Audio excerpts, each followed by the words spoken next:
So Sarah keeps asking me to ask you more about stick and poke because she's like, "How have you not talked to him about this?" Like, So no you're one ask about travel. no one about this. Yeah, no, he's a traveling stick poke artist. Yep. That's what we know about Scott. And how many other jobs have you mentioned you've had? Let's There's been get a that few. down, because like every time you mention you've done. Should I get my resume out? Well, Here we go. Basically, because like we and Sarah were watching one back the other day, and it was like, holy crap, Scott's had a lot of jobs. Sure have. We should have like a little job counter at the bottom whenever he lists something he's He done. just talks about Ding. another job. Like, One of those actual flip counters. yeah. Yeah, like, oh, he worked on elevators. Oh, he did this thing. Something tells me you worked on an elevator.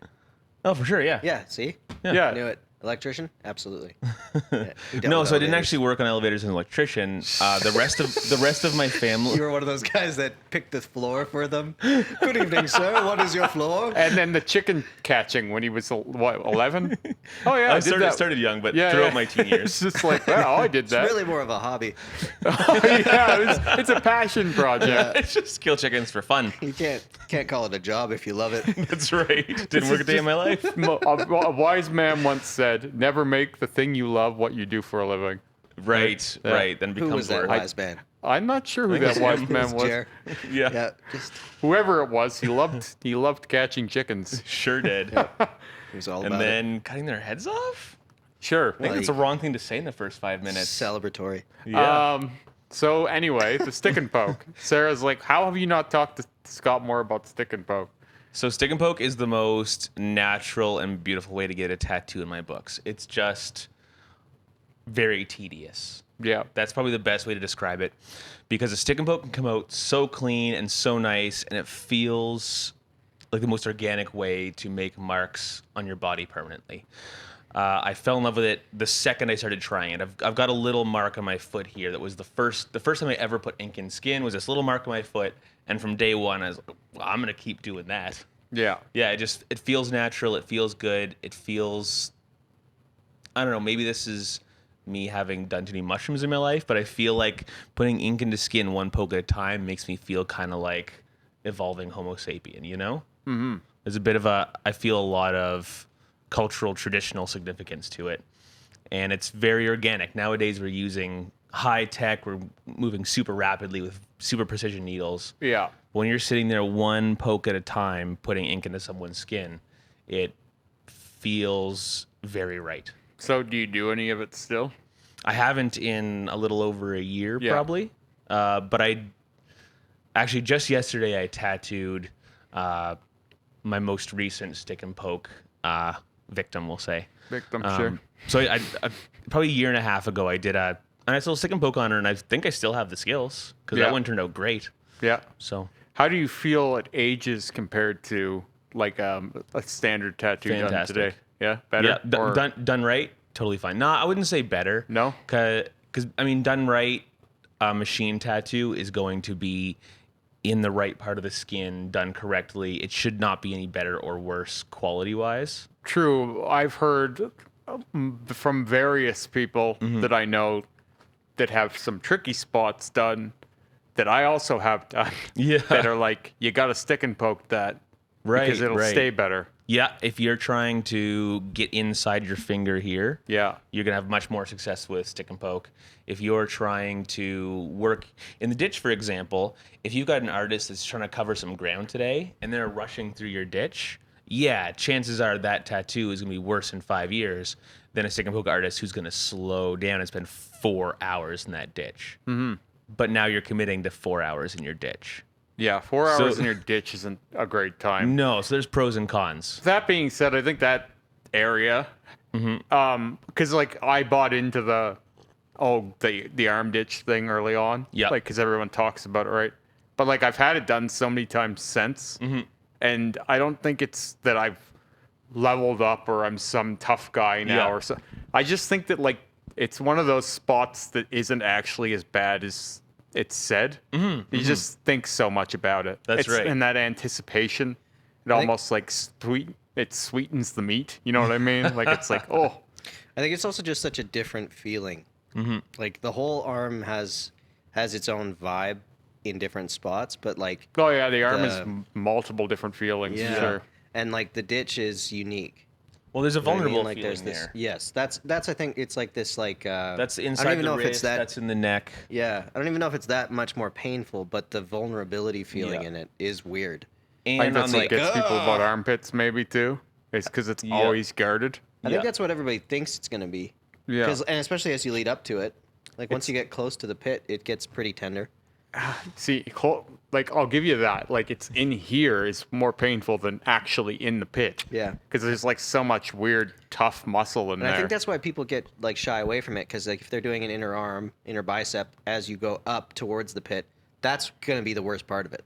I know Yeah. right here is bloody brutal. Yeah. Any It's little that lead in up. here is Yeah. worse That lead too. up is just like ugh. That soft, stretchy tissue. Yeah.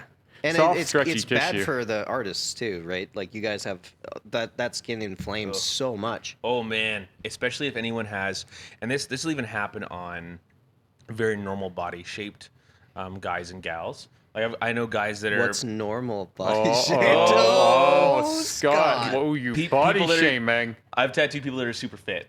Put it that way. Who still have who Those are still have normal. some stretch marks in here. I know, yeah. Yeah.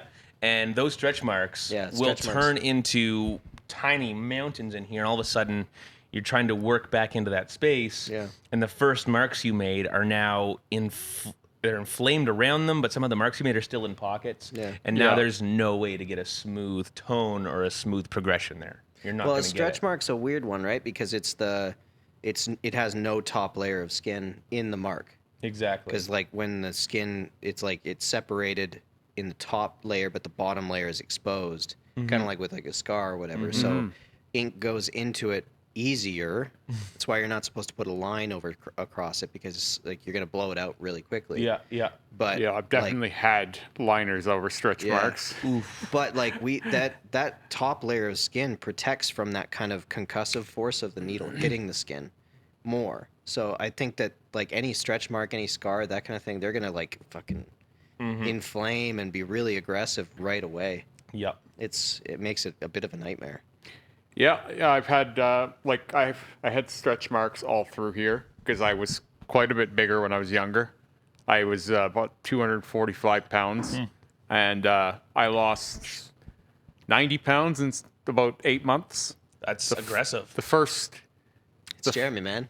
yeah, He's gonna do it aggressive. He's going to go bro. hard. We the know it. first 70 came off in 6 months, and I was good with that. Like I was like, okay, that Wow. was good, and then it just kept peeling off to the point where my mother thought I had like Anorexia or something. some kind of like. Did you go keto? What did you do to drop? Oh no 90 no! pounds? I didn't do anything good. If that's what you're asking. He ate 1 grain of rice every. So 3 actually, minutes. I that's just got hooked actually on pretty meth. It was close great. to true. Yeah. But I will, because people ask me. I had one just yesterday, and I haven't even said anything about weight loss on my page in over a year. I would say. Like I do that transformation every now and then because it trends pretty well. But like the guy goes, "How did you lose so much weight?" I'm like, "Well, you don't really want to know because you won't have the stomach for it." Yeah, you won't be like, great job. No, That was great. because Way to like do it's it. not the kind of thing that people want to praise, but I No. don't really care either. I basically Right. starved myself. That's not great. Well, here's what Well, happened. I'll throw a little scientific study at you. I'm listening. I'll bring it up. Okay, Because you sounds won't really great. believe me unless I show you the article. I mean, I don't really believe you typically anyway. That's We reasonable, talk about this yeah. stuff all the time. So here's what happened. Back in 2008, I was trying to get. I hadn't updated my Facebook profile picture in a long time, and it was like some Halloween photo or something of me, Yeah. weird makeup, and I was like, I need a new Facebook profile picture. So I tried for like an hour and a half to get a picture of myself that I liked, Sure. and I couldn't. Okay. And I was like, how did this happen to me? Like, I don't like, and then I didn't realize that I had gotten bigger either. Right. Because, like, I was with my son's mother then. This is a long time ago, right? 12 Yeah. years ago. Yeah. And, like, we were comfortable. And Yeah. comfortable means, like, we were worried more about her being sick than what I Right. look like. You know what I mean? Absolutely. Like, Yeah, I yeah, was yeah. barely caring. I was just working and Yeah. all that. Well, when enough pressures are pushing on you, you let a bunch of stuff slip, right? And Oh, that's yeah. just how humans work. I mean, I was eating poorly. Like, I was eating Yeah. ice cream all the time. And, Oh wow, yeah. and drinking energy drinks.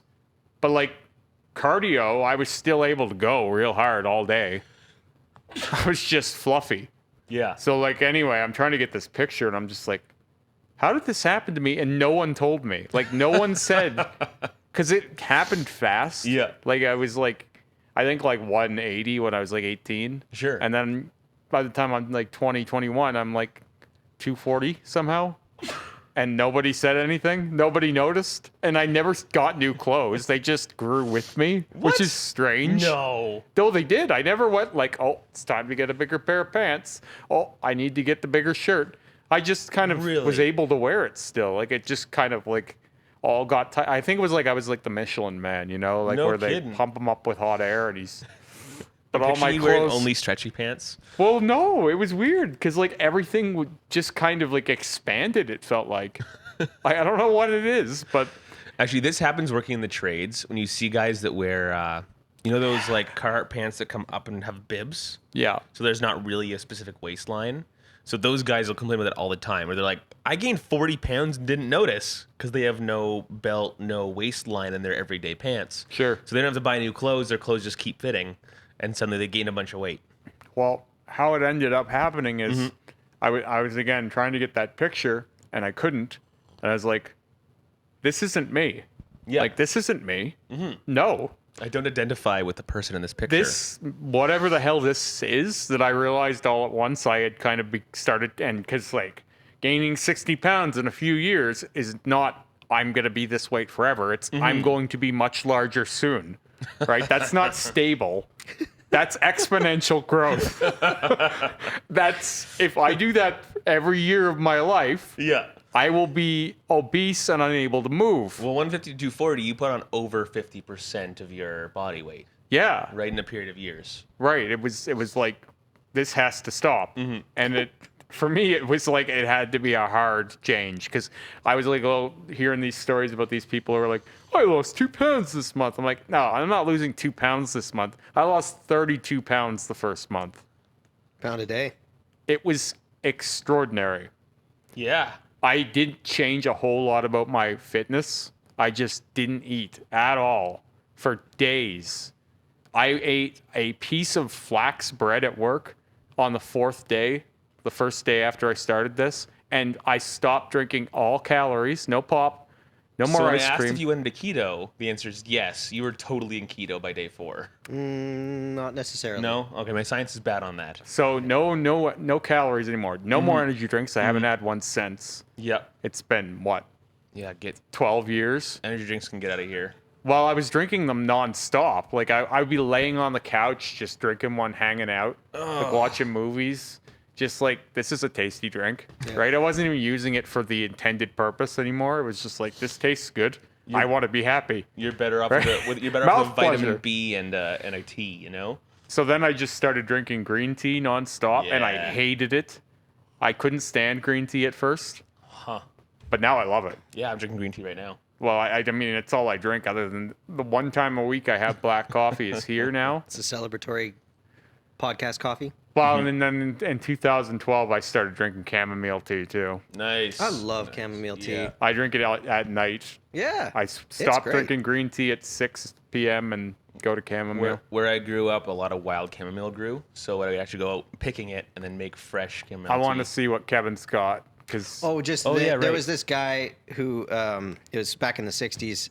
His name was Angus Barbieri, who fasted straight fast, just water for 382 days because he was 456 pounds. Sure.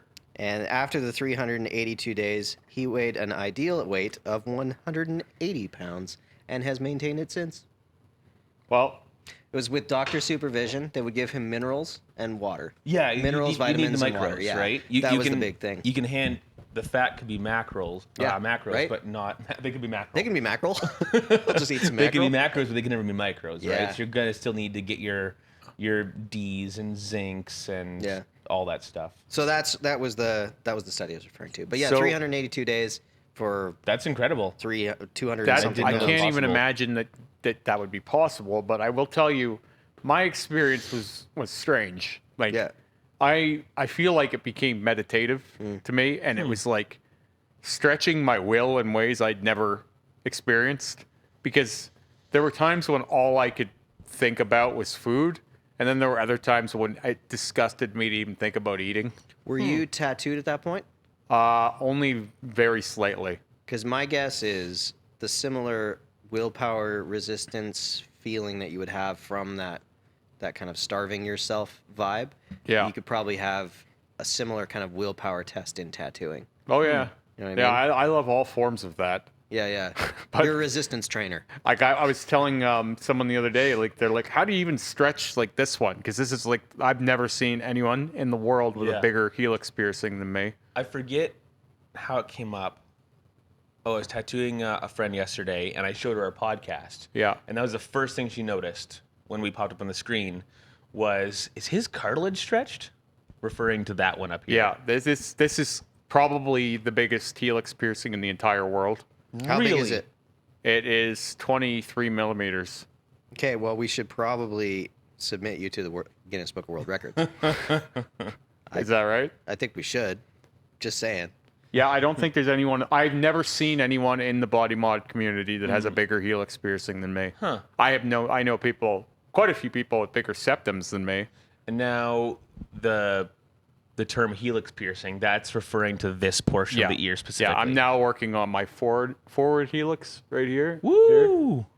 But those I'll only take those as big as my traguses No kidding. because there isn't as much space. No. Because you have to be responsible. And so what I mean to say is I have had one piercing that I stretched not too big, but it migrated after I stretched the last time and I ended Yeah. up losing it. Right. So this right. indent here was like these, but it was just on that outer rim and it just kept migrating and eventually I just took it out. I feel like it fits the body mod motif though. Oh you know? yeah, I have no, like I'm Yeah, not, exactly. it's, for me it's a lesson learned too. Because like in body modification has a pretty wide definition. You know, you could cut off half of your finger and call it body modification. You know. Sure. So having an indent in your ear as a body modification still super counts. These people, like, they think they see me now and they think that like I just woke up and chose to do all of this or something. yeah. They don't understand that this body modification, my biggest one ever was probably the weight loss. Yep. Like, and it was done in a really fast span of time. And like that to me is the most singular body mod I've ever done. Like the biggest important body mod I've ever done. One of the big definitions of modification, one of the big things that it points to is change. And you're a good example of someone who is in constant change. Yeah. You seem to just enjoy making a change, whether it's in a tattoo, color of your yeah. skin, a hole in your body, a piercing, Well, I've whatever. psychologized myself. Yeah. Because I'm like, this is my way of seeing that I have no home. Right? Like, psychologically, I have no ground to call home. Yeah. Like, that's the way because people have given me all kinds of diagnoses over the years. Oh, you love pain. You're a masochist. It's daddy issues. It's this, it's that. I really feel like it's just detachment from literally everything. Yep. And so tomorrow I can wake up and just be something completely different, but like still be the same human. And I've also thought it's because I've been stuck in this city that I don't really love for so long for reasons of my own doing and outer kind of like you're stuck, but you're only as stuck as you think you are. I was actually going to make that connection because with traveling, it happens all the time where you'll stop for a bit and you build a bit of a community, and so much of your identity becomes that community. Yeah. But then as soon as you start to move around again, suddenly you're in a whole new city, in a whole new country, super alone, starting fresh all over again. And I feel like there's got to be a parallel there. That's almost like a metaphor for waking up today and saying, I'm going to change what's on the outside, but it's still kind of this lone wolf is the wrong term, but there's still kind of the same core, the same you against the world on the inside, I've right? gone farther with it since I've been with my wife. Yeah. And that's because when I was with different women and create like more chaotic women, the terrain was dictated by what they did and where they were Right. in life. And so when that stopped and now I'm stable, it's like now I'm my rage to You're be open to different different is- avenues for change. is going through different changes, right? Like Nice. myself is changing more rapidly, more often, Mm-hmm. and people are always like it's funny because people will say, "Oh, you're gonna black everything out," and then you're just what? You're done then? What are you gonna do to yourself then? It's like, there's any number of things I Yeah, can do to yeah. myself then. Like it doesn't end for me. Especially if I'll probably be an old man sticking shit through my nose. exactly. But like, there was Fakir what's his name? Fakir. Oh, what the fuck's his last name? Oh, why can't I remember his name?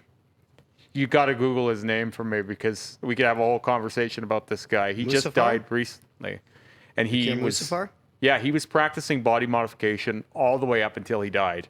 He was Did he doing remove his ribs? suspensions from his ribs, his knees, over crashing waves, right? He had a stretched septum.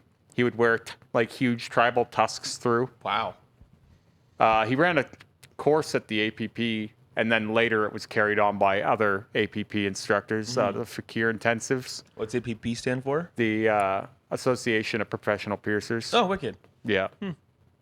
But anyway, this guy did body modification all the way up until he was Yeah. dead, right? Like he just kept doing it. I don't think I'll ever stop. It'll always be something. But I trailed off. But I was gonna say my helix piercing. Oh yeah. I stretched that for the first time in 2006. And I'd never seen anyone who'd done it. It wasn't like, oh, I seen someone who had one big and I went, oh, I got to do that. It was just like, can I do this? Because I've already got big lobes. My lobes were bigger then than they are now. I had inch lobes then, Yeah. Yeah. and then these ones weren't stretched. They were just small. Yeah. So these guys were super big, and then I had just these two small ones, and I was like, I don't really like the super The big one lobe. Yeah. I want to have two big ones instead. And so from there, I had two big ones, and then I go, I kind of just want more big ones, right? Like I don't want small ones. I don't want any of these. By the end of it, I want to stretch these too. Well, you're obviously at the place where now real estate's becoming the issue, and you're saying, where can I fit another one? Where can I stretch more? I don't want much more. Just I want to increase the ones I have. Like when I was younger, it was about more. Yep. Like it was just like I had so many. I had my eyebrow pierced 7 times. I had this one pierced like 3 times. Both my eyebrows, between the two of them, I had pierced 19 times because they would reject and I would get them re-pierced. And I wore the worst jewelry in them that every piercer was like miserable about. Like, why would you put those spikes in? I told you not to put those in. They're gonna snag on everything. They're gonna rip.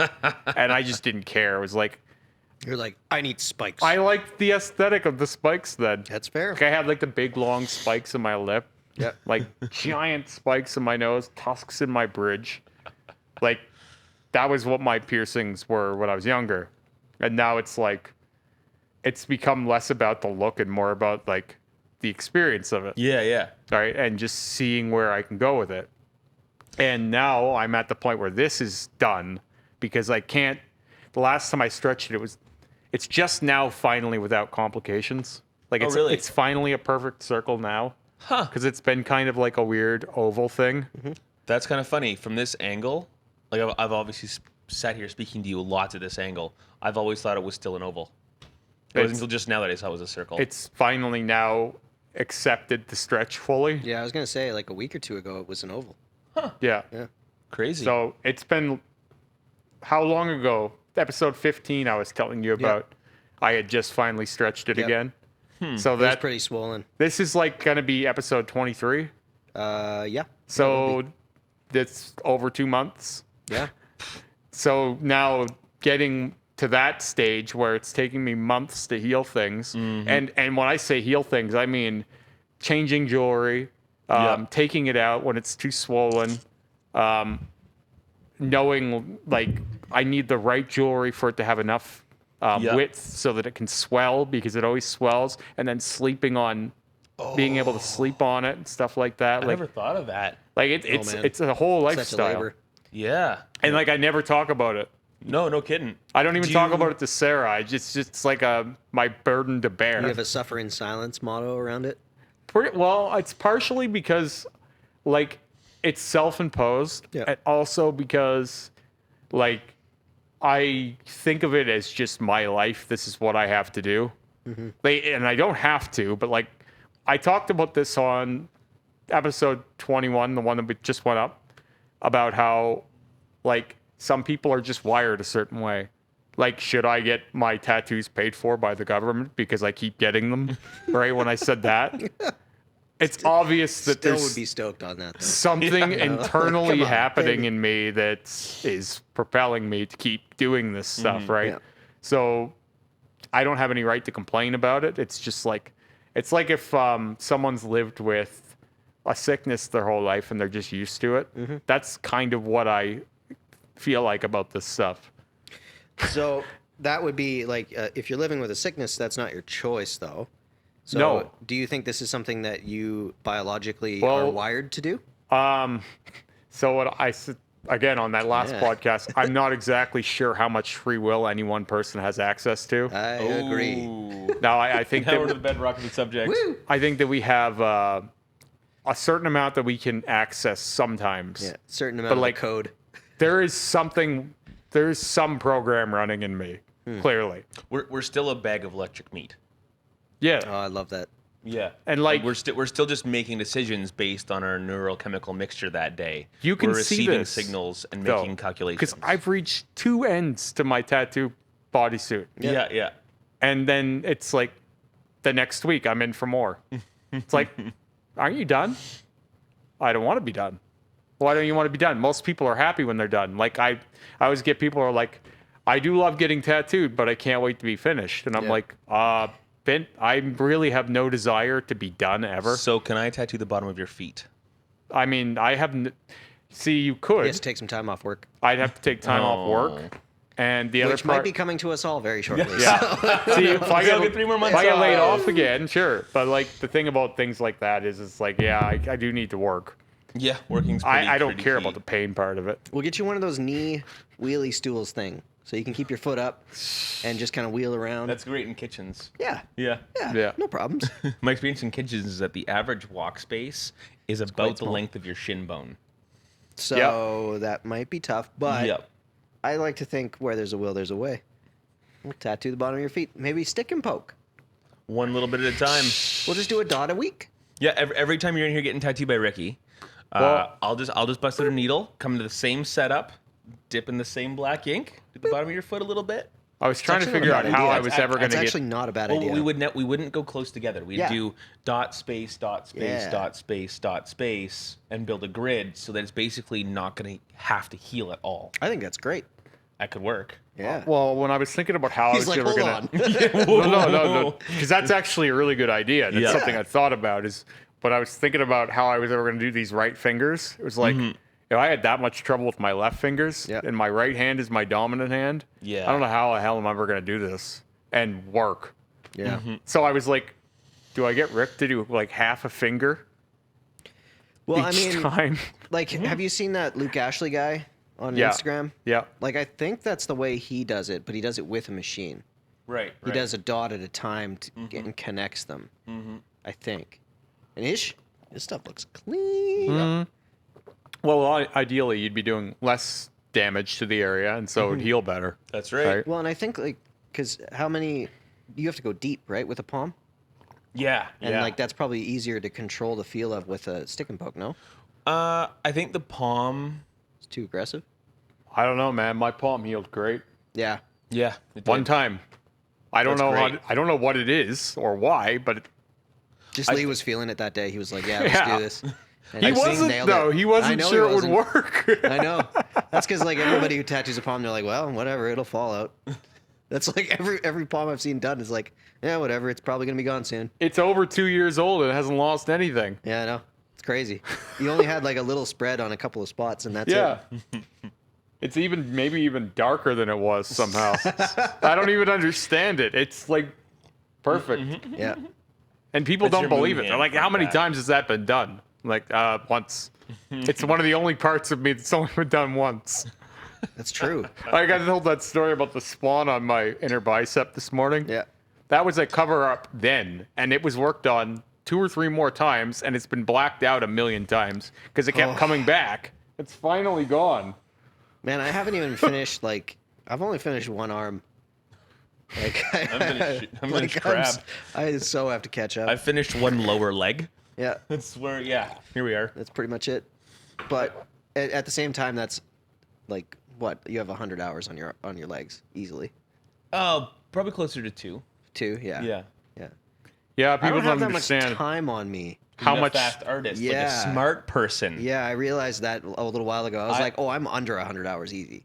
Yeah. I've gone to really slow artists and done a lot of my own stick and poke work, a lot of my own beginner work. Yeah. So I've just got a lot of laborious, painful hours. That's hours don't necessarily translate to trauma or pain or. Oh no, well, the pain sure, but the trauma. Yeah, The trauma on my skin though, I have very low skin trauma. I had like a 9.5-hour session with a girl, and it was not at all painful. But Wow. that's 10 hours to my total. Nice, yeah. You know what I mean? I had 6 hours on this wrist I was Yep. telling you about that time, from like here to here. Yeah.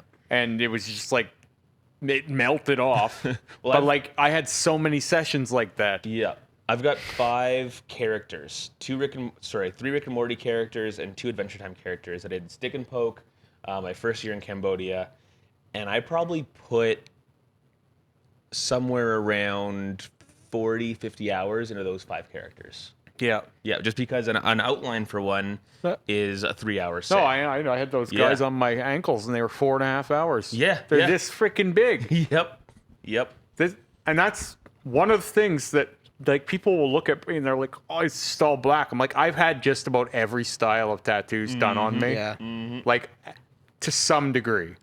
Like not a whole lot of any one thing, but like a little bit of everything, and then all black. Guys, we're doing it. We're talking about tattoos. Hey, Oh, I know. Look at us. that. Oh! We've talked about piercings. We talked about tattoos. That's pretty good. We only dipped into simulation theory a little bit. I think seriously simulation theory's though, on topic. Yeah, like that's fair. I do think that there's some kind of a mental, like, and people will laugh like, "Oh, of course you got mental problems," but it's not the ones people think. Like it's always like, Yeah. "Oh, it's daddy issues. Oh, it's mommy issues." It's like, no, it's you're seeing a man with no allegiance to anything. Can I posit a theory? Uh-huh. Yeah, I think body mod is more normal than non-body mod. I think so. Because if Yeah. just doing that little deep dive that we did back into historical stuff with tattooing and piercings and different body modifications, that was normal. Yeah, When you were in a tribe, everybody was doing those things.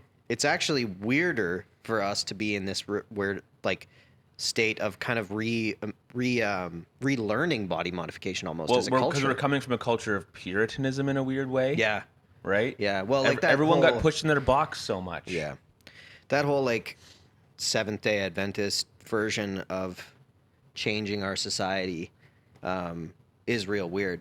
But to me, it's one of those like I feel like we're kind of rediscovering what we're kind of inclined to do. Like, I think a lot of the time we were doing it with clothing when we couldn't do it Yep. with Yep. body modification after. Which is why some religions have strict clothing requirements. I've made as well, that right? connection. That's just the next step of Puritanism. it's like people will be, "Oh, well, the blackout is race based, or it's got some regret thing to it, or it's this thing, or it's like people like I got tagged on that Ink Mag thing, right? Yep. Everybody has their own take on it, and none of them intuit to me. Like none of them, even the positive ones, none of them intuit to me. It's like, no. If you're going aesthetically, I was always the goth kid and in all black everything, right? then that this is some kind of an extension of that, or some nihilistic thing maybe, but it's certainly not. I want to be a black guy, or I hate all my old tattoos, Yeah. or any of these other canned ideas. Like none of that makes sense to me. Especially thing like, is, okay, like- explain the piercings then. Yeah. Like, where does that come into being a different race? Well, I liked the piercings, Like, so it's I just- got yeah. them. I liked the tattoos, The weird so thing, I got like, them. I think like people's projections through their comments is like a real thing. I know I was pushing that before and I'm going to push it again. But just like if people are viewing you through that lens, that means they got some weird stuff going on in them. Yeah, there's something wrong with most of society. Yeah. When someone gives, and this is largely true across the board, when someone gives you criticism, especially from a bad place, that's not on you. That's Yeah, on them, right? yeah, really. They're kind of exposing their own insecurities and weaknesses. But it took me a long time to understand that.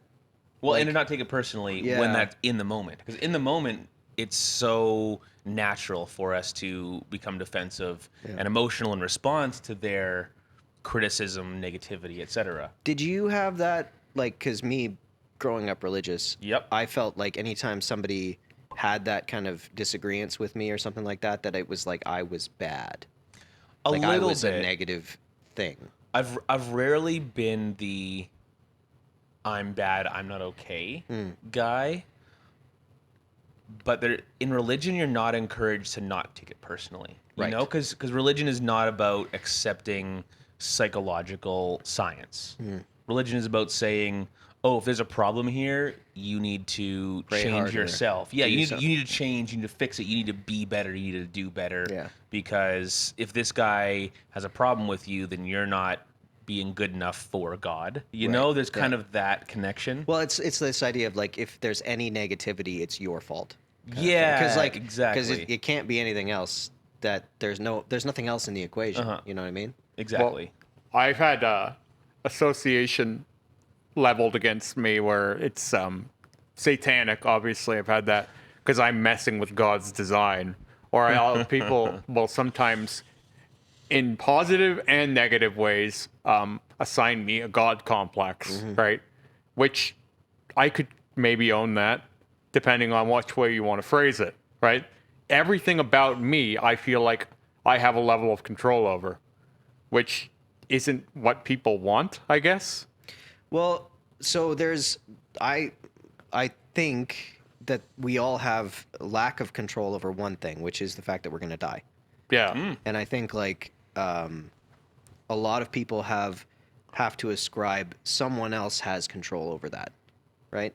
Because the feeling of out of control is really not good for people. Like we don't like to see that we're on a little spinning ball floating through the universe that's going to probably get ripped apart by another galaxy of like what you know what I mean, like the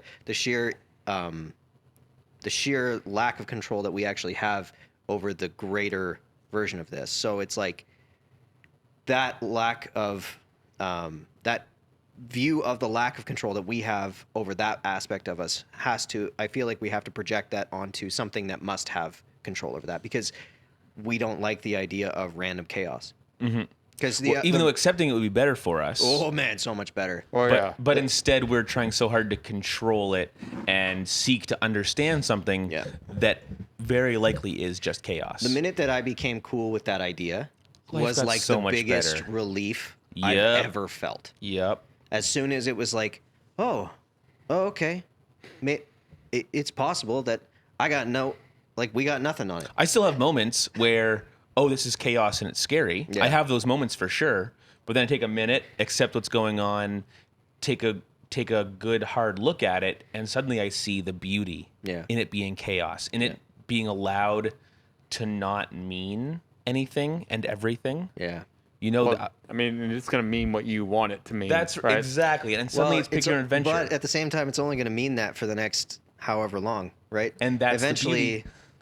time doesn't give a shit what we think. Right. That allows you to stop and just do your best today. See, Yeah. and that's Now it. you're in the like, moment. okay, so I'm going to die. I know that. I don't really care when it happens. I've said if I walk out and get hit by a bus today, I don't have too many hard feelings about that. And No. and in the moment, I will. Yeah. Oh, Right? yeah, in that's the a moment, bummer in the moment. you know, you're gonna be scared, and I don't want to die. But Yep. like, and in a life stance, I'm pretty good with what I've done. Yep. But if I have more time, let's see how much farther I can go. Exactly. Yeah. Why not? Why stop now?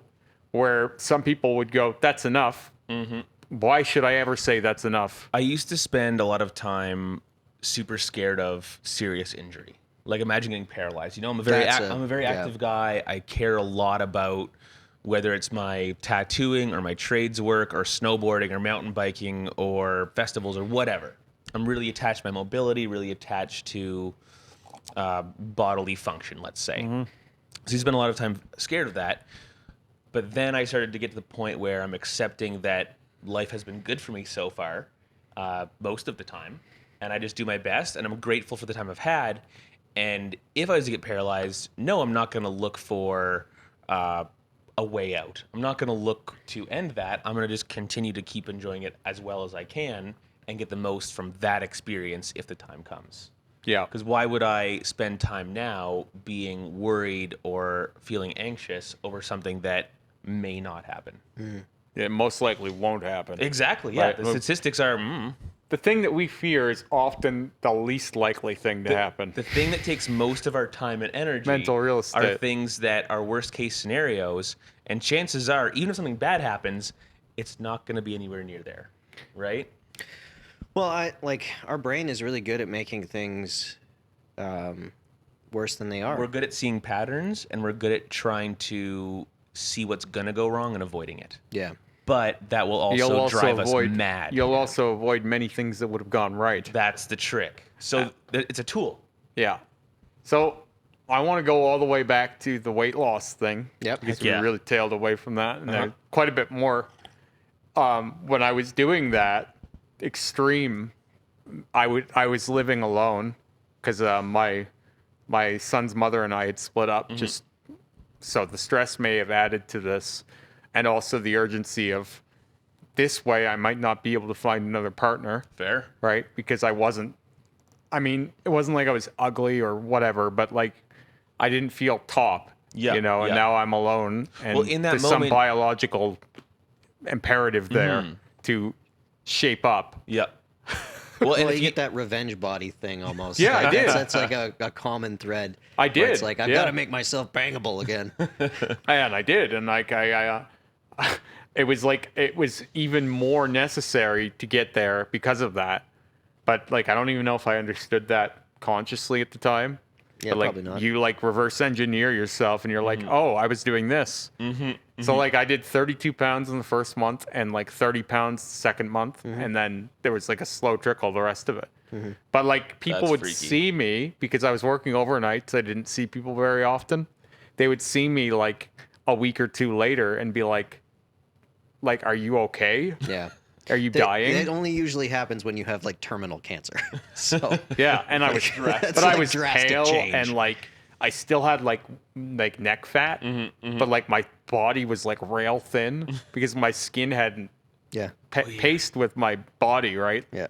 And like my body obviously evened out eventually, but like for a long time it was really weird. There's a lot of loose skin, and You probably had it better too because you put on the weight quickly.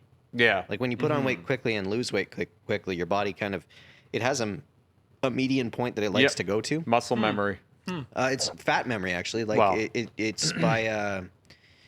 This is why like depending on where your genealogy's from, you'll be able to put on fat more or less depending on how your like genealogy had famines. Yeah, Because if you had a famine, like this is one of the dark things, but like my Opa was in World War II. He was a young kid, conscripted into there, and he was captured in a POW camp. And I'll never forget. He just always told me he was like, "Yeah, the skinny guys died first. And I was like, "Oh, right, because you don't eat, and if you don't have fat on you, you die." yeah. Yeah. But like that's like so your body has this thing where it tries to remember Yep. those kinds of Try things. and And that's keep you also why safe. usually people, if they go through a lot, if they're big for a long time and they lose weight quickly, usually they'll put it back on. That's what they plus always some, say, and like 'cause your body everybody thought it kept was saying, yeah. you're gonna gain that weight back right away. And I was like, no, I'm not. No, And- yeah, you had the luck, like not the luxury, but since you put it on quickly and lost it And- quickly, But the also determination. like yeah. But and also, but I bad will say, attitude. like well, no, I'm not. But like I hard lined a change in my life that never went back. Yeah. Like it wasn't just like I'm doing this to be thin now. It was like I'm never going to do that Yeah. again. You're like, I'm making And a change. I'm never having these things again. I'm not eating that anymore. That has to go. This thing stops. Like all of these different things happened where I was like, this is now my life. I don't care if I don't like green tea. I'm drinking it. I don't Yeah. care if I don't like eating just once or twice a day. That's how many times I eat now. You know, I don't eat 4 or 5 times anymore, and I don't eat a whole bowl of ice cream after work anymore ever again.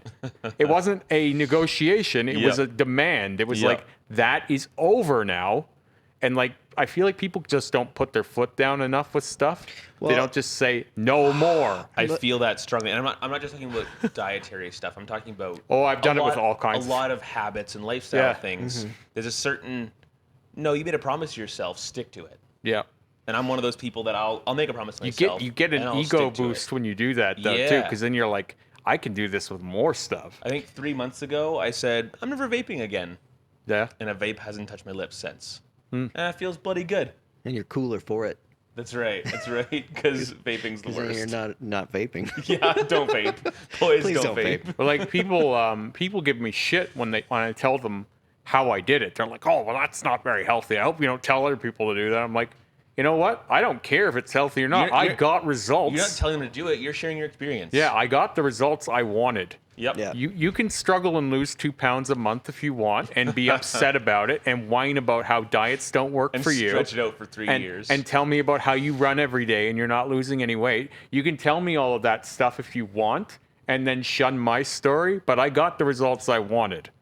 I feel that running is a fun example because I think it's super healthy for you emotionally, mentally, physically. It's good to get your cardio working. It's good to get that blood pumping. It's good to keep those lungs working. But it only burns like 90 calories. Like it's not a super intensive people burnout always workout. Oh, I've been jogging and it's like Yeah. you need to be more serious about this. Like if you really, really want to do it, you have to just say, I'm going to, no matter what it costs me. Yep. That's how you make changes. You just say, you can't, I mean, maybe I'm a cold turkey person. Yeah. Maybe some people are better at moderation. I'm really not a moderation guy. Well, people that are good at moderation aren't the people that are in those extreme circumstances. Fair enough. Right? Like if you're one of those guys where you're like, ooh, I'll have half a power bar. Yeah. I'll just put this away for later. Like you're not, that's not your issue then. Yeah. Like you have probably something else, but you know, it's not you're not going to struggle with that. And you're not going to have to put in extreme measures to stop that. Mm-hmm. You might be a gambling addict and have to cut cold turkey off of gambling, but Sure. you know, food apparently is fine for you. So that's one of those, like, I think, because I'm an extremist as well. Like I either do it or I don't, and if I don't, it's bad, and if I do, it's really aggressive rules. But that's because that's my difficulty. So I'm such a moderator. Yeah. Like once a year, I'll fully get hooked on smoking for a couple weeks at some festivals, seasons, whatever, doing some I exciting love the camping people thing. who are just like, yeah, I have a smoke every now and then. Yeah. Like, what do you mean you have a smoke every now and then? Yeah. It's addictive. I don't Saying understand. that to people that are like 2 or 3 packs a day. Yeah, I know. Like, it's very strange, and it does happen. Like, I'm not saying, oh, I call bullshit. Yeah. Like, it's just, it's a strange. You can be addicted and then not, and then. We had some mushrooms last night, and we bought a pack of cigarettes. I smoked like 5 cigarettes last night. Yeah. And the last one before last night would have been That's a superpower. a couple of weeks ago. Well, How do you not want one right now? so I don't. Here's I the know. question, Because though. cigarettes are gross. Yeah, but like. sometimes I love one. You know what I mean? Here's the question, though, like, because lots of things have addictive properties to them. Sure. And I understand, like, this is, I'm going to say something fairly, like, provocative, I guess. Sure. I don't know if cigarettes are as bad as what we think. Now, what I mean by that is, like, you're dealing with people's human nature. Yeah. I really wonder if him having 5 cigarettes every month is really that big of a deal. I don't think it addictive-wise, is not at at all. all. No, not addictive wise. Oh. I'm even saying health wise. Oh yeah. So Like, does your body have enough time to process When the, I had the my first- carcinogens We and all drink that Coke stuff? all the time. when I had my first Yeah. cigar, my rationale was like I'm a bush kind of guy, so Yeah. I'm always standing around a campfire, like just a bunch of my time. Yeah. The first time I had a cigar, which was the first time I smoked anything, I said, you know what? I sit around a campfire all the time. Mm-hmm. This occasionally is not the end of the world. Yeah. Especially having grown up in a religious environment where smoking was the devil. Yeah, yeah. Like that. You're was, inhaling Satan. that was swearing at God. Yeah. Like you're disrespecting God by disrespecting your body. Yeah. You know. So the first time I had a cigar as Which, of Speak course, for is right. yourself. which is, I'm not disrespecting my body. Who are you But I talking just, to? like, because, like, if you think about sugar, carbohydrates, that has one of the biggest, like, draws biologically for us. And it's a similar principle. Like, you could eat a little bit of it consistently and have no issue. Or you could eat a lot of it and become 500 pounds. Yeah. I mean, I And- couldn't, but I'll And try. maybe Can't. diabetic. Yeah. See, even your body's good at moderation. Like, For your Pete's body's just sake. built to do it. No, I'm good. I don't want to put on weight. But that's where I kind of go, like, okay, well, are cigarettes really the culprit, or is it humans? Is it the way we interact with these I think substances that cigarettes make are, it that bad? I think cigarettes are obviously addictive, but I think they're more addictive because we've been told they're addictive since Yeah, day well, one. it's psychologically, right? I think if you were never told they were addictive and you smoked for 3 days, you're not going to need one on the 4th day. Someone's going to be like, oh, those are bad for you. You shouldn't do that anymore. And you'd be like, oh, okay, fine. Yeah. I don't think it'd be a big deal. Well, That's and, I like, think that's everything. Like I was Yeah. talking about with the ditch earlier, that anticipation of the moment, right? It almost makes it more of an event, and Yep. that happens with addiction too, where it's Yep. like, oh, it's addictive. Oh, it's addictive. Oh, it's addictive, and I smoke it, and then you're like, this is addictive. Now I need another well, one. the That's chemical, it. Right. like, isn't the chemical addiction? Doesn't it last like 24 hours for cigarettes? I think way more like 72. Well, Yeah, yeah, I know there's definitely somewhere in there. Yeah, you're one not to, like 1 to 3 days. You're not kind of going to thing? stop for a day and then be good on the second day. But there's, like, so many things But that- that's what I'm wondering. Like, is it the chemical or is it you as a human? there's being so an many addicted things that are There's definitely some addictive that chemical there. aren't addictive, though. Like, for example, people say pot isn't addictive, but it forms habits. So habits in themselves, is that a form of addiction? Yeah, Well, yes, Because well- like I know people who can't go a day without being stoned, Not technically, right? especially if we're referring to actual addiction. But like what I'm saying is how much more of our habits are enforcing the addictive chemical. oh, so much. You know what I mean? Like even if cigarettes are slightly less addictive, But addictive and habitual are rather different because you can say that someone is addicted to gambling because they're getting that dopamine input, right? Yeah. They're getting a chemical dose that they are now reliant on. That if they don't get it, they're sitting there craving it and wanting it. And cigarettes also have that chemical appeal. but is dopamine that's coming from an external source? Can't that be addictive? Like, say Yeah, of anything course. that makes you happy. Anything, yeah. So- extremely happy. So this is where I'm going with this. If I get a dopamine hit from going home every night and Yeah. having that first pull off the bong, I'm not addicted to marijuana. I'm addicted to the internal reaction, The Yeah. reward. the reward system Yeah. Of the marijuana. Yeah, and that I think is totally addictive. Exactly. Whatever makes you happy can become addictive. Like literally, whatever makes you happy can become addictive. Well, yeah, like you said earlier, we're a meat bag of electrical Electric meat bag. Yeah, so it's Yeah. like, we're just responding to a lot of those like pushes from these chemicals, right? Like, And that's where I say like there's something firing in me yep. where it's like, because people, oh, he likes the pain. It's like, no, it's not that. I don't love pain, and I'm not the toughest person in the world either. Nothing like that. It's like the reward of getting something from suffering, Yep. right? It's just a perpetual suffer, reward, reward, I always find it interesting too that we have these different languages around them because it's like they always talk about getting endorphins, and endorphin has this really like positive connotation in our society. Yeah. It's like, oh, you get a runner's high, or you get an endorphin rush from that, and it's like, well, yeah, but you get an endorphin rush from gambling. Yep. You get an endorphin rush from smoking cigarettes, but we give it a different language, Yeah. and it's like, our bodies are just built to do these call and response things. Yeah. And these are all those things that, like, the more you learn about them in life, you're like, why aren't we talking about this? Why don't people teach this when you're a kid? Coded language that doesn't get to the root of it. We say whatever makes you happy, whatever floats your boat, Yeah. right? But what that doesn't tell you is that there are all kinds of things that can float a person's boat. Oh yeah, yeah. Cocaine And floats that boat. Weirdly and enough, some of That's them like- are very weird. Okay. Yeah. Look out for that one. Like, well, I won't even say they're weird though, because like whatever's in the social conscience is normal. That's Right? true. Yeah. Anything outside of that, you must be a monster or insane or Whatever something. we've normalized through our society, Yeah. that seems to be fine. I didn't find an actual number yet, but this indicates that withdrawal symptoms peak within the first few days from the last cigarette smoked, and usually yeah. subside within a few weeks. Well, that would make sense. Some people have symptoms for months. Yeah. And like, to be fair, there's lots of chemicals out there that that fat metabolize. So like, but I'm just wondering nicotine, Yeah. because like that could be any number of those chemicals could be fat metabolized, and then like as your body releases fat, you get that little trick again. Like there's Weird. like the Ativan, Yep. it stays in your fat for over a year. Yeah. So you'll get That's little freaky. little pockets of Ativan released in your over your fat storage as you gain or lose weight. So what do you think? What do you think decides a person's? Whoa, okay, I got numbers. Sweet. Sure. I love numbers. Okay. It takes only 72 hours after you quit smoking for the nicotine to completely leave your body. However, Oh, yeah, it yeah. takes 3 months for your brain chemistry to turn to normal. Yeah, that would make sense. That's 90 extreme. days is what they always talk about. Woo. Like 90 days is this like thing of your brain being able to like fully grasp what its new environment is. So, well, what do you think the scientific reasoning is for?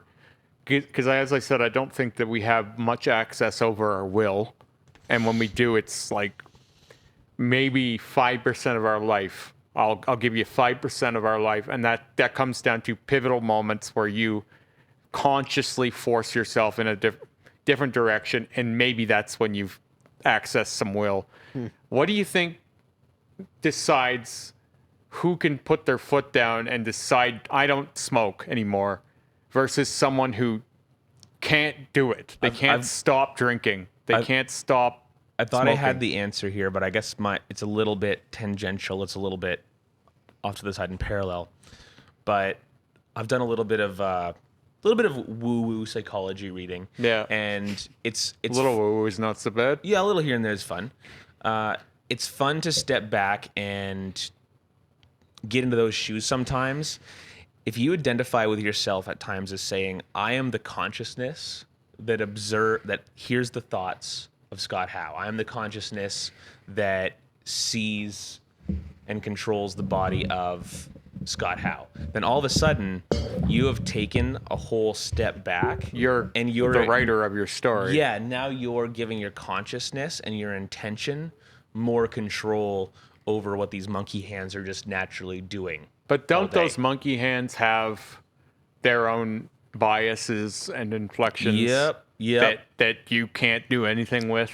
Well, once you acknowledge your power, Yeah. Like, once, I'll tell you- once you say that I am the observer, I am the little green man controlling this contraption. Here's a great Like, if way you- of framing it for. Sorry. Yeah, no. Like I have a preference for my left side.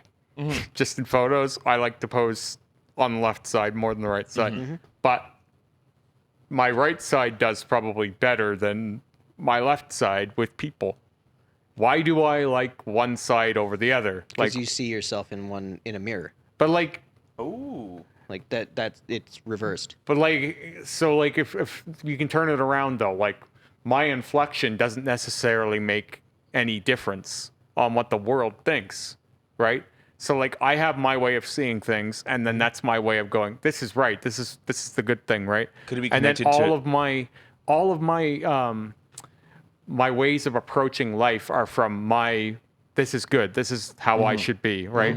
But everyone else could be thinking you'd be better if you. So like we can't help but have our own internal inflection on things. So even if you're trying to see outside yourself and say, like when I'll meet someone, I'll be like, oh, they probably think I look pretty weird, right? I can tell you that they probably think that way, right?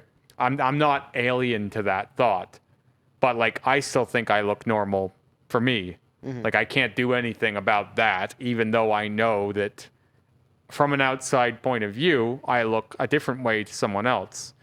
I still have my own view of myself, and Well, because we you all as do. Jeremy is presented in a way. So it's like they're going to see you as in comparison to someone that is not you. Yeah. Whereas you're only seeing you in comparison to you. But we cannot get away from that entirely. Of course not.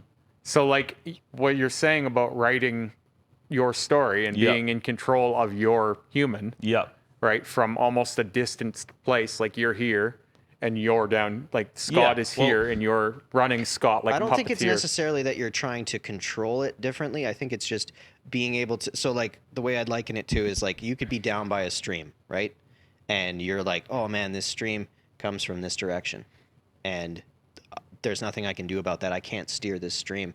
And but then if you can go up and see that this stream actually comes from a glacier, and you can see the way that it winds and the paths that it leads to make it so that it's interacting with you here, you can understand that there's there's a bit of an origin story to it, and less of like, oh, just water happens here.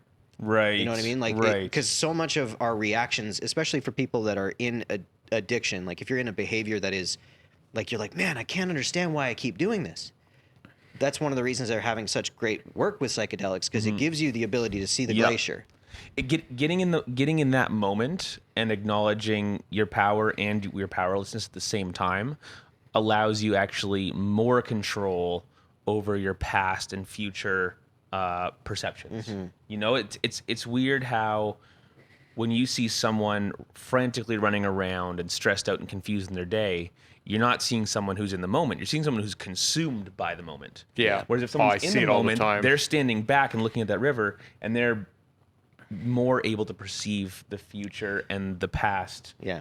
See, And I it's not like heard- it's not like psychedelics are the only route to this either. Therapy, years of therapy, does a similar thing. Oh, meditation, exercise can Yeah. do it. Your favorite sport can put you in the moment. Yeah. See, people There's a use lot of- meditation, the word meditation, and it takes on a weird connotation. Yep. Because My like med- it'll be like, oh, you're sitting in the dark and your No, your my fingers like this. My meditation's very chill. My meditation's a matter of setting a timer, laying on the couch, closing my eyes. There's a portion of like consciousness of tactile sensations while I'm laying there, but largely within the first 5 minutes, I've drifted off into my brain, just kind of working through whatever it needs to work through, and I'm in a state of near sleep by the time that alarm goes off, and I wake up more refreshed than when I sat down. I will say though, having like trying to meditate pre-psychedelic and post-psychedelic are very different. Very Oh, yeah? different. Like if you get into psychedelics, all of a sudden meditation makes way more sense, and the thing that you're aiming at makes way more sense. Well- because like before any engagement with any psychedelic, that it was like. It was one of those things of like imposter syndrome. Every time I would try it, I'd be like, I think I'm doing it, but I'm kind of nervous about the idea of doing it wrong, which is kind of like how I felt in religion for a long time. Yep, Was just yep. like this, I think I'm doing it, but like, because I'm saying the things that make it so they will respond in a way, but I don't really know if I'm doing it, because now I realize I wasn't doing it. But like, Psychedelics help you establish a pattern of honesty with yourself. They make you okay with existing in that internal space and letting things just be. They, See, I've they allow gotten- you to judge less. I've gotten to that sort of a mind state from some other things. Yeah. But that being said, I've spent a couple hours a morning almost for the last 7 or 8 years of my life, 5 days a week, totally tranced out, just reviewing things that happen with no other voices, just me talking through all of my intentionally shit. to this day.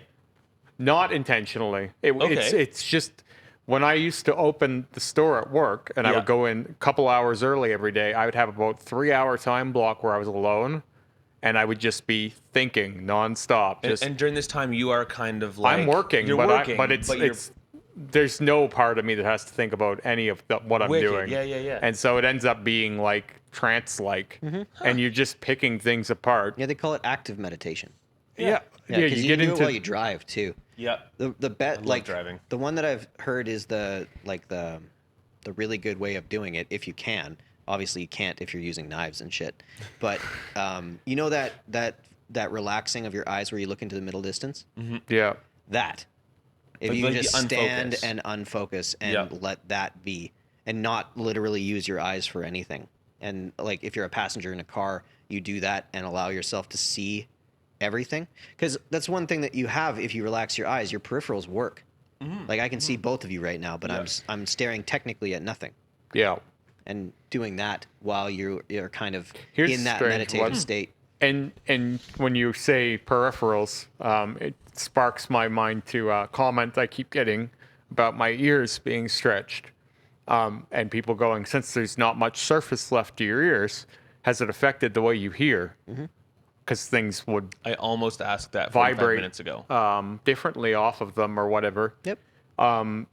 But the only answer I can give is it may have, but I would never know. Yeah. And you stretch, so the progression change- is super. The change is gradual enough. Gradual, and also the way we work is we don't ever notice the losses of our senses because it's Interesting. we compensate, right? Yeah. I think that's one of the reasons this COVID thing is so weird, because people lose their sense of smell and taste dramatically, right? Like they have it and then it's gone. Right. And I think like the slow progression of that would make more sense and be Here's kind of like less. my ironic answer is much more like, what in life is as poignant as it once was? Nothing. Yeah. Because Literally when we were children, nothing. everything was heightened. Yeah. So there's no feeling that I have today that is as strong as it was yesterday. No sound is as good as it was yesterday, today. Okay. Once I've heard it once, it's never going to be as good again. So That's you the could danger say of that hard drug users. none of us are hearing the way we used to. Yeah. None of us are listening the way we used to. Before we We've started, I was heard these complaining about my words. tinnitus, so you know how my hearing is. Yeah, fair enough. I'm losing the vision in one of my eyes too, but I can't tell you I notice. Really? Yeah, well, I'll probably have an eye patch one day. Really? Cool. Unless eye surgery comes, because I have a really bad stigmatism in this eye. Uh-huh. It's like half as strong as my left eye. Yeah. And so this lens is a lot stronger than the other lens. Yeah. And I can't tell you the difference. Yeah. Because the other eye is compensating for it. Well, I mean, not to like totally ruin the eye patch thing, because that may still be a case for you, which I think is very cool. That would be a cool look. But a buddy of mine is blind, Yeah. and he has he has the stigmatism where it's everything goes into a little circle, right? So he can see, but he sees through a dot about this big. If he wants Yeah. to see something, he kind of has to hold it into that vision.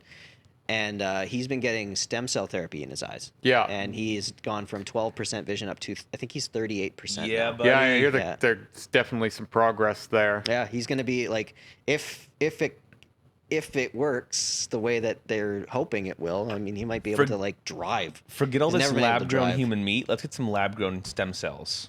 Oh man, we Well, don't need man, lab-grown this is the stem thing. cells. That'd be great. How many Residual stem people are cells, you We got them unemploying? forever. This That's like this is what I'm always saying though. There was a gum that was coming out like 10 years ago that No, you're it's out. supposed to, and it was supposed to fix your fucking teeth, and I It's out. haven't heard anything about it. it's out. Rhonda Patrick was talking about it. Was she? She had 7 cavities and she started chewing that gum. Where is it? How do I get it? You can get it in any store. Xylitol. Really? Yeah. Does it actually work? Yeah. Hold on. Again, these are one of those things that it's like we know it works, but there's no proven science for it, right? Like Which means, how do we know? we don't. But we don't know that for science either.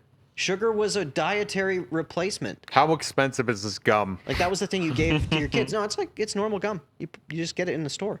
And it's not fix your teeth, like you can't grow tissue or anything like that. But if you have cavities and things like that, it helps helps prevent cavities. And in her case, it reversed 7 of them.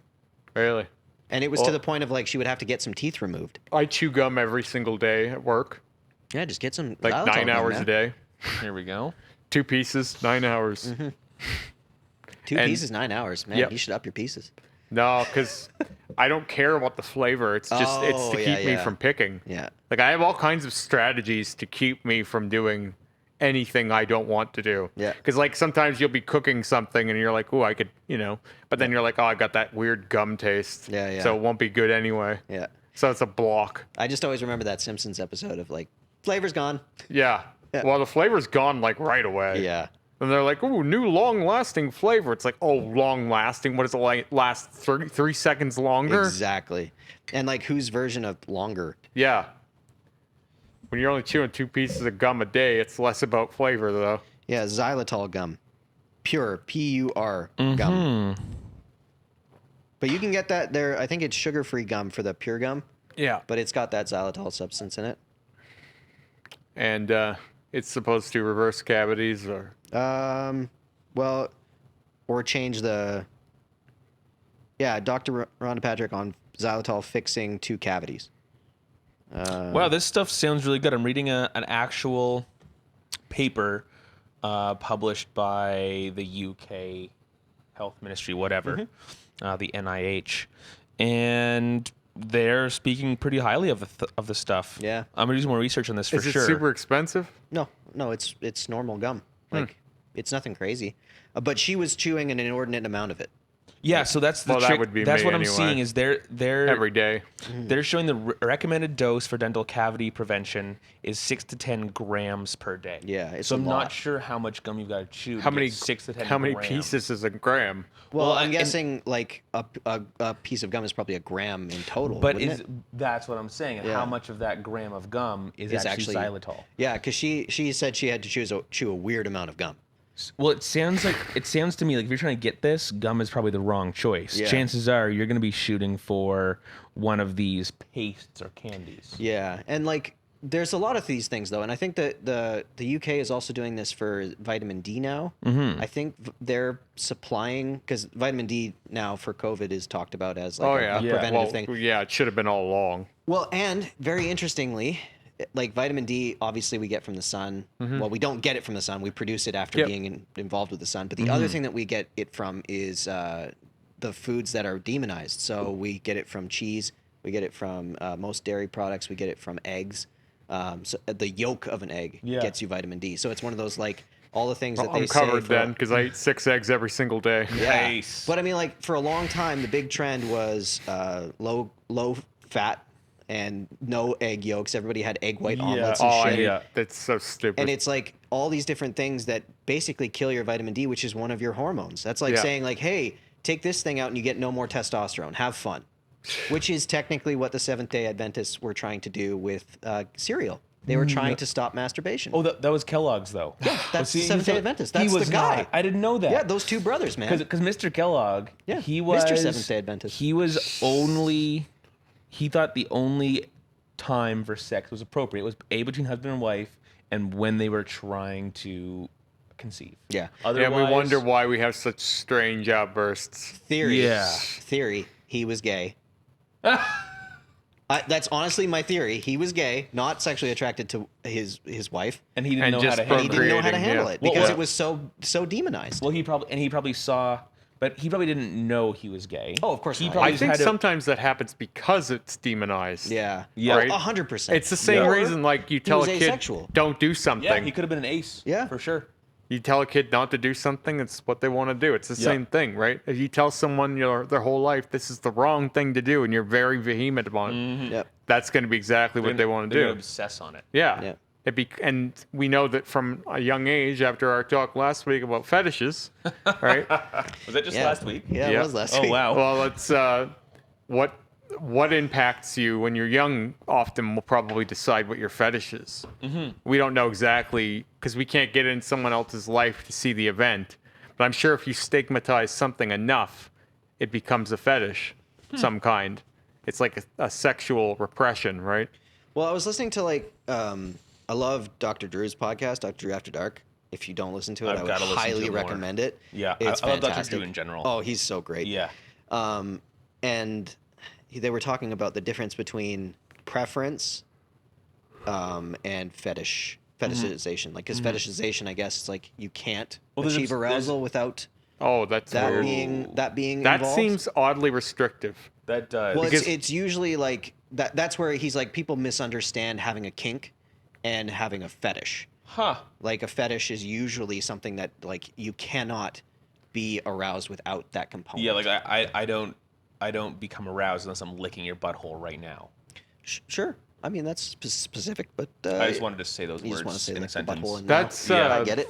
That's never been my understanding of a fetish because Of I was buttholes? always thinking that a fetish could run alongside, like you could enjoy most of the regular stuff and have a fetish. I guess that's I just Maybe- think maybe like, it's a kink. clinically they're talking. Like most of what like, yeah, maybe that's a kink. and- Yeah, maybe that's what I mean, A lot like- of people have a foot kink, not a foot fetish. Yeah, and like, I don't know if I'm getting that exactly right, but I like Dr. Drew always talks about these things with no emotion around the word because he is a clinician. Yeah. So it like a lot of what he talks about seems like really,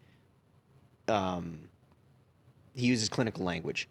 So a lot of the times, like, and are you looking it up? Please? Sure am, That would yeah, be great that sounds because great. I could have totally misunderstood that, but it just was one of those like, oh, that makes sense that you can't because there's a certain demographic that can use that for extra arousal but doesn't require it, and then there's a camp that would require it for any type of arousal. So, dailymail.co.uk. A kink is something that arouses us that's not considered the sexual norm. A fetish is a sexual act or an object that is nearly always necessary for the person to become Yeah. aroused and enjoy Yeah, sex. and that's where they always talk about fetishization of things, but fetishization, that's the wrong terminology. Big time. Yeah, Yeah, it Like is. all that it is you're adding personal preference into the mix. Yeah. And it's for the elevation of your arousal, not for the necessity of your Yeah, arousal. because Yeah, then wow. that changes everything into where I've met all kinds of women that are interested in things that I would have thought of as fetishes, but now I would think of as kinks. Yeah. Because But it doesn't like, have to be. Our language around these things is really because fetish, since it has that connotation, would immediately have a negative associated with it, right? Because it is more clinical. It is like this inability to Yeah, perform it seems like a without this. disability. Yeah. Well, and in many respects it would be. And a lot of fetishization is born out of trauma or traumatic events. And I'm talking specifically the clinical, like you cannot achieve arousal without there being Yeah. a clown in the room. You know what I mean? Like those types of things Yeah, usually we're laughing, but there probably is that. I'm sure there is. Like that's probably why there's clown porn. You know Well, what I mean? there's anything you can It's imagine. got to be hard to find a partner when you're like, so listen, I think this is going great. Well, remember I was But telling you we're last really week, going to have to get a clan involved. like Yeah. the thing about one night stands is you can't really get all you want Well, but at the same unless time, you're the incredibly person, vanilla. That's exactly it. the person that's going for a one night stand is not that person. You know what I mean? Like if you have and I'm talking a fetish that is in many respects some would say debilitating. Yeah. Because that makes it so it limits your life Well- in terms of what you can explore. And those Right. people might get one night standed more Well- because they might get into bed with someone and someone is like, oh, this is not what I'm looking for. On this note, when I was working or living with my younger brother, he We're on he the was note of fetishes, right? No. Just so you know. no. Oh, we should probably get off we that talking again. about- are we talking just about had your this brother? last week. It's just going to be our common theme. Our, Although I do think it comes with the body Tattoos, mod piercing, community. and Oh, it does. Sure, fetishes. it definitely does. And it really does when you understand the roots of like piercing and its significance in the Western world. Yeah. Is all fetish. Okay. But anyway, But is it fetish or is it kink? well, it would be kink, Yeah. But our but language is maybe surrounded some by fetish. Yeah, that's fair. Some of it was Some definitely. of it needed to happen, and only Well, could some of it happen. was done to achieve arousal. Like, Right. like some of those piercings you would do for no other reason. Like, Yep. why would you pierce the skin between your bum and your, like, why would you Man. you would do that for sexual reasons only. But anyway, Yeah, it's not like you're helping anything else. because no one's ever going to see it. You're not going to see it. Well, I often thought that I'm with so lost. Well, you there's can all get a kinds piercing. Gooch piercings. Yes. of. Yeah. Now, that's taint, right? Yep. Yeah, taint piercing. Yeah. That's But you can That's pierce so- any. You like You there can was pierce anything. there was a community in the early '80s, late '70s era Yeah. that were trying everything. They were the modern body mod practitioners. They were all leather fetishists and like weird gay biker people that did this stuff to feel what it would feel like and see what was possible. The village people. Sure. Yeah, basically, in a way. Yeah.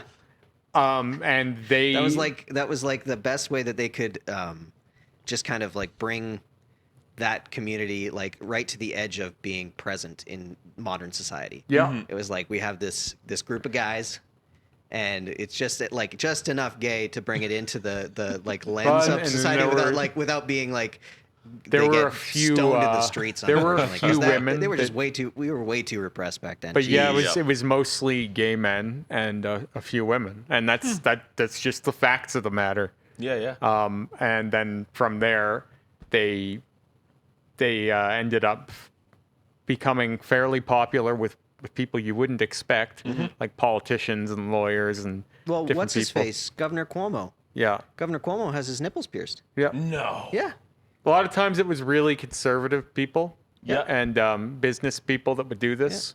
It's the same with DOMs, right? For being a sub. Yeah. It's very popular that politicians, people in high levels of power are, Yeah. are subs. Yep. Huh. Yeah, they want to be treated badly. Yeah, crazy. Anyway, I was gonna say the story about my younger brother. Oh, yeah. Right, sorry. When well, no, it's funny. he didn't date very often, and he was pretty lonely a lot of the time, and didn't get out a whole lot. And he went out with this girl, and she came back over that night, and I heard them, in the bedroom. And I said to him in the morning, I was like, "So, did anything happen last night?" Because me and my brother are pretty close. And he's like, "No, it didn't work. I couldn't." And I was like, "Did you jerk off earlier? Like, let's be honest." Yeah. And he's like, "Well, I don't know, maybe." Only like And 6 times. Oh, I said to him, I'm know, like, maybe. "Here's the thing, man. Like, if you're going to be jerking off every day and then going out with girls, like, it might not work because what you're getting on computer there isn't going to happen in real life." Yeah. And you've changed what your arousal It's a solo system act looks now. like. Exactly. Right? Like, you've made it a solo act that you can do whatever you want. You can see whatever you want online, and you can watch as much of it as you want, and you don't have to worry about what they're feeling like. It's all about you. So then you get in the room with another human being, and you've been used to just worrying about your own needs, and now you have all this anxiety about their needs, and now it's too much pressure, and maybe you can't do that as often as you do and be able to be with a woman. Yep. I feel like a lot of guys jerk off too much, and then they can't be with women anymore. I'm seeing this a lot now. Have you heard of the NoFap movement? Oh yeah, I've tried it. I feel like That's such a bad idea.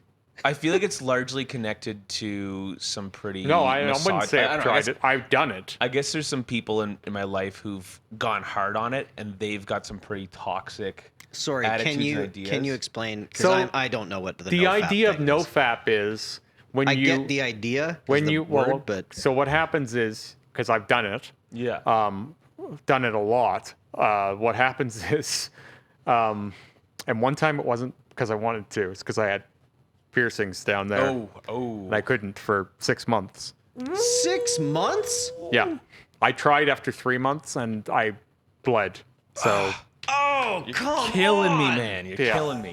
So anyway, what happens with NoFap is Sobering. That's really it sobering. does have an effect on how you see the world. And it does have an effect on how you treat people too. That's the thing. Like, There- it does there's a lot have- of psychological power behind. It has a lot of weird effects. You have easier time maintaining eye contact with women, and less weird, dirty thoughts about Yep. strange things throughout a day that men do have. You objectify women less. Yeah. Because Because you by stop- doing what? Well, Not if you stop masturbating. looking at, Yeah, but biologically that doesn't make any sense. if you stop looking at, It kind of does. okay, No. if you stop looking at Not with the way pornographic testosterone images, works. Especially quitting porn. Just then don't you do porn in stop general. thinking Oh, about It's the not healthy. possibility Yeah, of Yeah. any random woman that you see online That's can it. do these things, right? And then you stop thinking about women in general in that Well, context. yeah, if you're constantly seeing images of women that are just beginning a sexual act, going through a sexual act, You then start thinking of you women see a as beautiful woman this on the way. street you're attracted to. Those are the thoughts that you associate with Yeah, her, yeah. and They those are become not objects. healthy. I'm going to go thoughts. home and look That for a in- girl like that does this for me, Yeah. right? So you become like, I have the power that I can make. I Well, can that's go like the and sex type. robot thing. Well, and suddenly Yeah. your That eye becomes contact is terrifying. off. You're treating, you're not connecting with her like a human. Yeah. A different process is happening. Well, all that I'm saying is biologically, the longer that you go without clearing the pipes, your testosterone keeps going up. That's Yep. what I'm saying. So testosterone though makes you more sexually aggressive. yeah, that's why Well, I'm- it makes so you I'm way saying, more like- outgoing. But you're sure. you're more likely to walk up to that woman instead of just having dirty thoughts about her and sex. You're more likely to walk up to her now and say, I'll take you "Hi, out I'm tonight." Scott." Yeah. Right. That makes okay. Hey, now I understand what you're saying. I like your too. So like Yeah. the You're last more likely when to I just met walk up and start Sarah, doing stuff. Yeah, yeah. I was on NoFap for like 3 months, Incredible. and I was dating all kinds of women, and Yep. I wasn't having sex with any of them at Wow. that time. Wow. But I was like, I was really in control of what I was doing. Incredible. It was just like, oh wow, I really do feel very confident right now. I think there's a serious psychological detriment to the new internet world where it's now normal for a young boy to be looking at pornography from the age of 14. I feel like Oh, it's dude, we're gonna be like It's- this conversation, in terms of like what internet has affected in what way. We're gonna have that with every single aspect of our society Yeah. because like this thing has gotten off the rails quickly. Yeah, and I Yeah. think it's a very negative thing for young boys looking at pornography from a young age, up through all their teen years, their 20s, probably into their 30s. I think, and don't get me wrong, I love to put on pornography with my partner sometimes.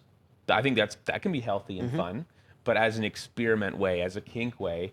But to sit down alone and watch pornography, I don't think is healthy as a habit. Well, of course not. Well, so I we think didn't that we didn't have that. it's again one of those well, things that if I- you're going to do it, you should set some parameters around it, or Yeah. else it can become an addictive. Of course it can. Like, I got to do this, and then Yep. you find But- yourself doing it not even because you want to. yeah. So can I posit an inquiry? Heck yeah. Do you think it's more unhealthy because, like, sexuality in general in our society is a shadowy subject? Because, like, the language around I think sex the- for the I think longest time, Click switches in your head. of course it does. Yeah. But what I'm saying is you're from a position of safety in an unsafe topic. Right. You know what I mean? Because right.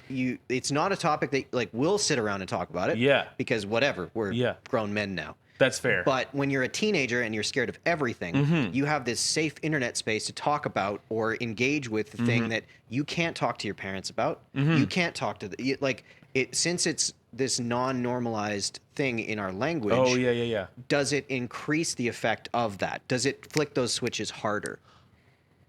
I think yeah, but considering our biology, I think even in a very sex positive communication household, like for example, the way my partner's raising her children. Well, I don't think it's she'll just be- household though. She'll be oh yeah, the culturally speaking. You know what I mean?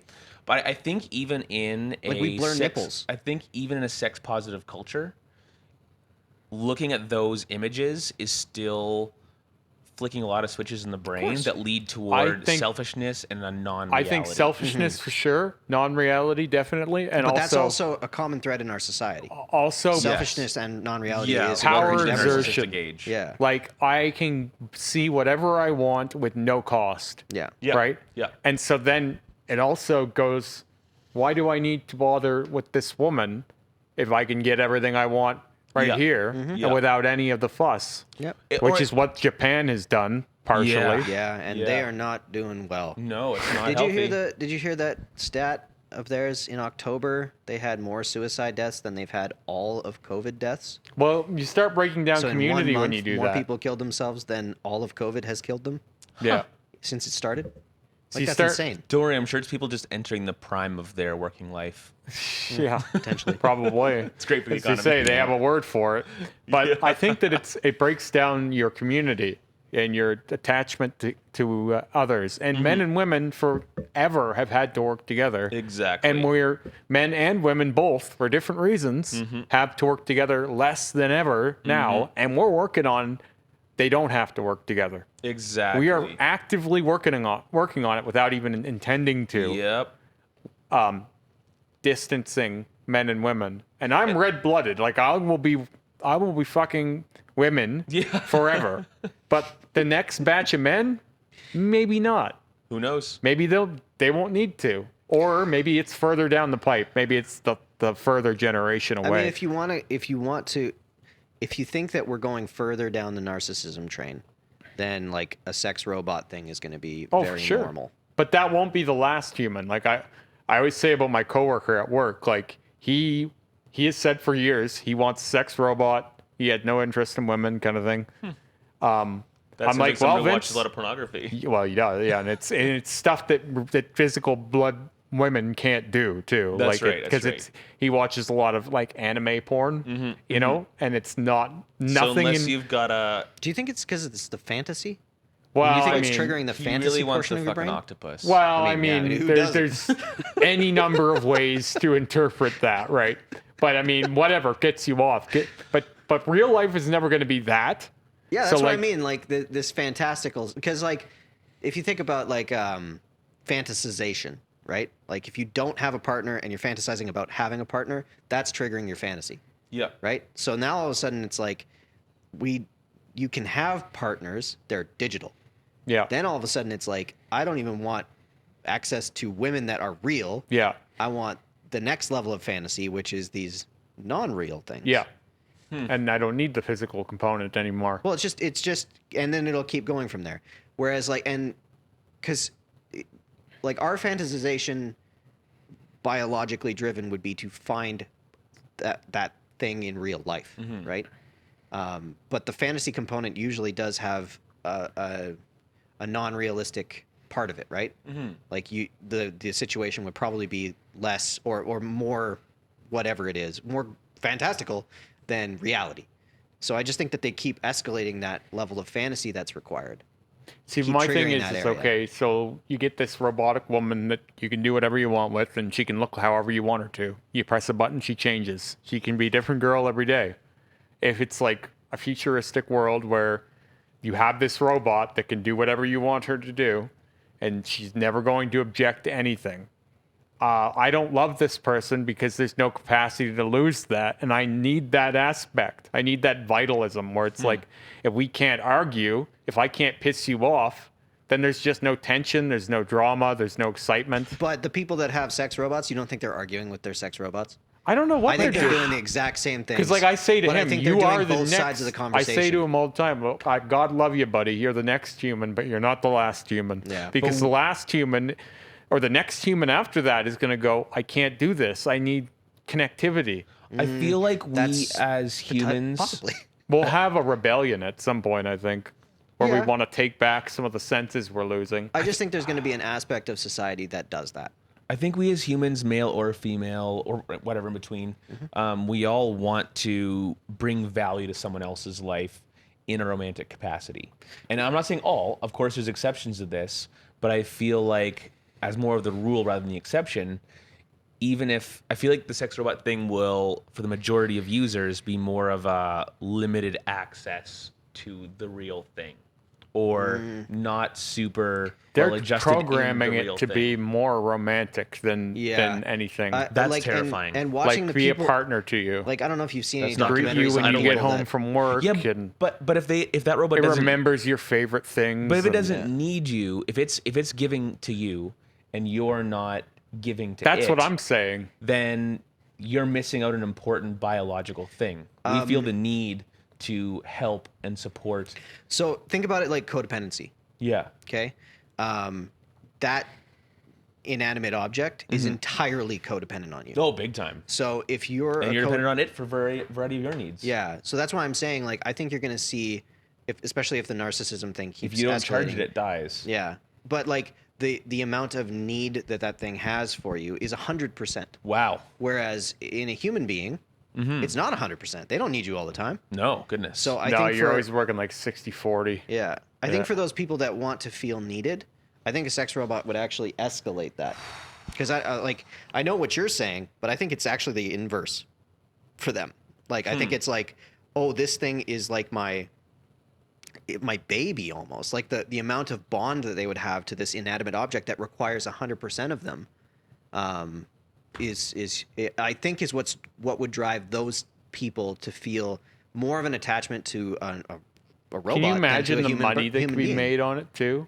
Oh yeah. Like selling you parts for your avatar. Like, Yeah. oh, we buy her a new dress. Oh, buy her a new. You know what I mean? Like, Every little subroutine that of speech or action is going to Yeah. be an extra $10 yeah, a month exactly. subscription. Like, You know, you have to ooh, now she subscribe can have to a each- southern accent. Ooh, get her like a new hat. Like, ooh, It I it know, all now sounds- she compliments my shoes. yeah, Ah. yeah. Like, It That's all $5 sounds a month. exhausting in many respects. but it will be monetized like that. For sure. Yeah. Drastic. Well, I mean, like, Drastically look so. at it back in the day with, you remember Tamagotchis. Oh, for sure. Yeah. That's a good example of it. Mm-hmm. It was like there were some people out there that had to feed their Tamagotchis and play with it, and like they had this like Yeah. care routine to this little tiny line drawing of a being, but they're projecting an identity onto this thing, and it's not the thing that needs caring, it's just a computer program, but they can't see that. It's their own projection of like, I need to care for this thing because it has a personship that I've given it. Yeah. I've never seen Tamagotchis in this light before. No, Really? no, it's true. This is No. dark. Well, Oh, no, dude, because I never had got one, it. right? It I was- had one, and Yeah. mine died, of course, because that's how it works. But like, I would see people that would care for them, And now just looking back at it, I'm like, They're wow. building a relationship with a computer. Oh yeah, With a and it's- robot right it's now. and it's a live or die relationship. At a young age, when they're still forming. Ooh, Yeah. that's creepy. Yeah. That's super creepy. Yeah. Well, I And- mean, and but we they've do that. implemented that in so many other things. I mean, don't We worry. do that- 10-year-olds have we phones do that now, with all so- kinds of We things. do that with toys. You do that with like girls do that with dolls. We do it. I feel like a doll's even a in, different thing. There's a Until version it- of until it's a sex doll. there's a version of games now that Little come dog's out. bad until you need to give it things. Phone games that they've come out with these days called gotcha games. Yeah. And what they are is there's one for basically every flavor. So there's one for Harry Potter. There's one for if you like anime, Or or if you like there's one building video cities, games, like any or- different flavor. Lord of the Rings. Shooting arrows, whatever. There'll be a version of it where you'll have login bonuses where if you log in day after day, you get a prize. If you do a quest every day, you get a prize. Like they're grooming you to come in to the app every day to do these things, To even get if your you little dopamine fix. Boop. well, and also to keep your system, your streaks alive, Yep. right? To keep you addicted.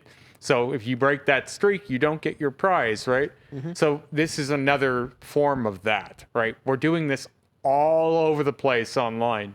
It's like that with Instagram. If you don't post every day, your engagement suffers, right? We are tending to virtual babies every day. Yep. Right? And your idea about the relationship that you would build with a sex robot would be that completely manifested, though. Yeah. Like now it's a physical being in your Well, and not to mention you're attaching all the chemicals that come from a sexual relationship, yeah. which like oxytocin is a motherfucker when it comes to this type of thing. Well, there are now there are ways for, and I wish this. I mean, I don't know if I would have done it actually, but when I was dating online, this didn't exist. There's a new technology where you can have sex virtually with your partner, long distance. Yep. Where they attach you to some thing or something, and they attach her to something, and Oh, you, dear. you do the motions, and it creates the stimulus. Yeah, they have that. That's apps. Yeah, I don't know what That's the a- hell it's called They, now, like there's but it's for connecting long distance relationships. yeah. Freaky. Yeah, it's nothing like super fancy yet, but yeah, they have that. It's gonna get better. Oh, dude! Like, it's gonna get way I was better. watching that show, Upload, and that's like because like they upload their consciousness into this like heaven space that they've created, and that's one of the running jokes is they have these sex suits, these VR sex suits that are like they're like these Oh yeah. There's diving suits. What do you call Okay. those? A wetsuit? But they're like giant, and they have all these like little tentacles in them to try and replicate the touch. And it's just like there was a it's just uber show creepy. that was on MTV back in the day called Spicy City. It was a cartoon. It was like an adult cartoon. I love that stuff. Where it was a futuristic society where they had online dating, but you created your avatar however you wanted it to be. And so this rather large man in sweatpants and a ripped shirt was online on computer, and he's pretending to be this Casanova, right? And he looks great. And he's got a great personality anyway. He meets a beautiful woman who's likewise quite And it's also an specimen. overweight man in sweatpants. well. No, she's not a very desirable woman herself, but they're beautiful in this sphere. Yeah. And they connect, and they have this amazing relationship. But like everybody's in awe of them, right? Meanwhile, they're not at all good in real life. Like, and they end up meeting up and falling in love or whatever, right?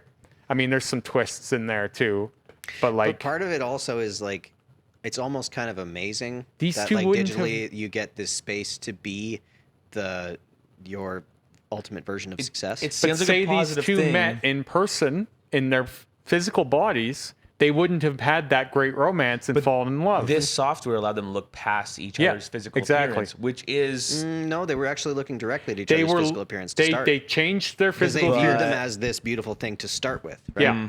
And then all of a sudden, it's like you can start to see their personality. But through then it. when they But the met in thing is- real life and they were both undesirable, they didn't care anymore because That's they were right. bonded. At the same time, though, the most beautiful people usually have the least desirable personalities because they didn't have to develop one; they were already beautiful. It is true, and if not, they were probably not the best looking when they were younger. Yeah, yeah. And they came through that and They had became some way of developing that personality because, like, a good personality is basically a defense mechanism. Yep. Like knowing Yeah, how to biologically speaking, yes. No, literally. because you That's have a to. pretty You have to. negative way of It's looking at it. biologically, it's No, a it's a survival mechanism. yeah, Yeah, and it's a being- mating thing too, Yeah. Being right? charming and charismatic and Yeah. caring and giving is just a defense mechanism. Well, Well, it's a survival mechanism because if you were in a situation where you didn't have that and you didn't have other attributes to make yourself valuable, you'd be expendable. Yeah, evolutionally, that's like a it's thing. how you develop. I know it seems real cold, but I'm just saying. Most of personality is- biology is cold. You can't be a biologist anymore because it's Yeah. so mean. Yeah. Well, that's where like now that I'm behind. I'm into that. really Yeah. because and that's what I mean by like listening. Even just the idea of when we were talking about fetishizing and things like that. Like the term is cold, Yeah, but big time. what it is describing is a thing. But yeah, that's all I'm meaning is like I know it Evolutionary. sounds real brutal. If you don't look good, you have to find other strategies to attract a Yeah. partner. That is what we do as we are in as the we video live, game right? sense is you're gaining skills. Yeah. to Well, help you I'm in the not very game. attractive, so I better be funny. Yeah. And I better be nice Yep. and interesting. Yeah. Right? So So I have some chance of reproducing. Yeah, That's but what that's the- really what it boils down to to. That is what it extrapolate boils that down further, to. though, in that world, the unattractive individual would, on average, be much happier than the attractive individual because they've had to go through the work and kind of patch some of those holes. It may be Depends what you mean easier by to happy. find community as the attractive individual, though, and community makes people happier.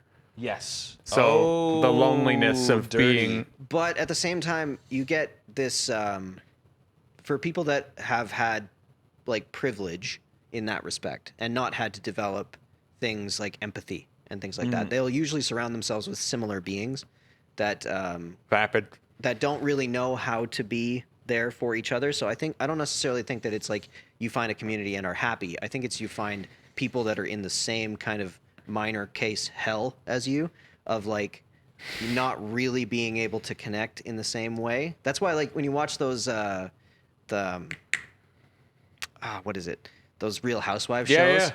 and they're all horrible to But I each see other it on and then a- they hang out all the time. I see it on a lower scale too, with people like say you're born and your parents were wealthy and you're also good looking. yeah.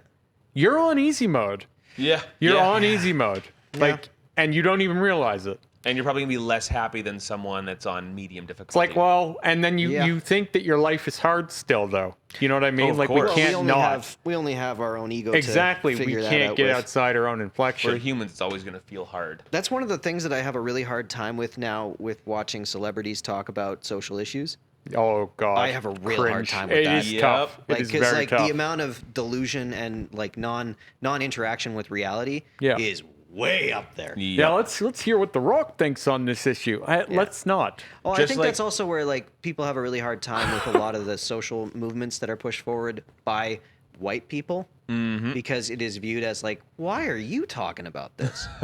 You had Easy Street, you had the easy game mode. Like, Yeah. what are you doing? You're not the one that's supposed to be talking at this Black Lives Matter protest. Like, No, not what at are all. you doing? Yeah. That was one of those like when we were in Kelowna. I saw one of the Black Lives Matter protests, and all the speakers were white. I was Yeah. like, what is going on? That's crazy. Yeah. It made no sense Yeah. to me. It was like white people reading poetry to a group of white people It's- about Black Lives Matter. It's like, that's not fair, man. Almost always, the people who come after me in the race way are white people. Yeah, I know. Like Yeah, it's almost. yeah. I've never had a person of color say anything like that. They're always if they say anything negative, it's always like, "Goddamn white folks." You know what I mean? The shit white people do. I Which love is that hilarious. thread. Yeah. Which is true. Yeah. It's true too. Yeah, 100%. But like, it's so much truer than what the dumb white people say. Yep. Yeah, I know. Yep. Like, because it's not even close. Yeah. But I also think that like the type of person that's going to go after you like that doesn't have a They're- very objective. Well, they're view of looking their for it life. everywhere. Sure, Like, they're out to find something to bother them. and they're wanting to do good. Sure. They might not go Yeah. about it in a good way, but they think they're doing something good by doing that mean comment to you. It's very I'm strange. going to virtue signal today. Yeah. Look how Yeah. good I am. Yeah, it's strange, but either way, I just think that like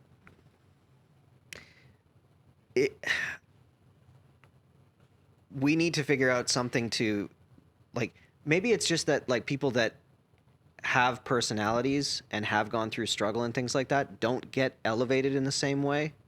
So our understanding of how to communicate is only given to us by the wealthy people that don't have those personalities. Mm-hmm. You know what I mean?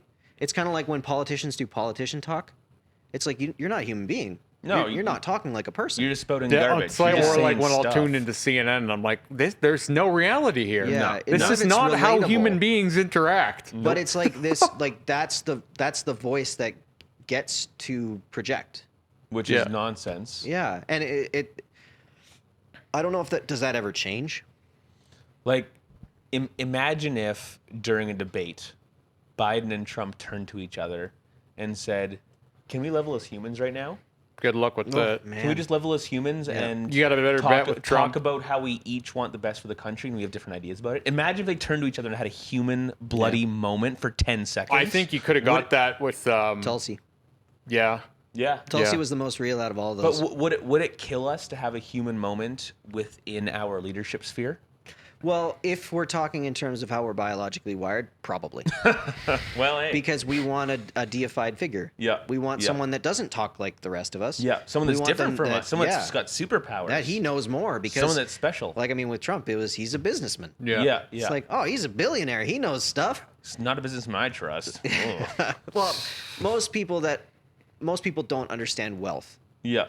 Like, they always talk about Jeff Bezos in this thing of like, oh, he's the richest man in the world. None of that's money. None of that's like he gets a salary, I'm sure, but the fact that it says he's worth $200 billion dollars. But it is equity.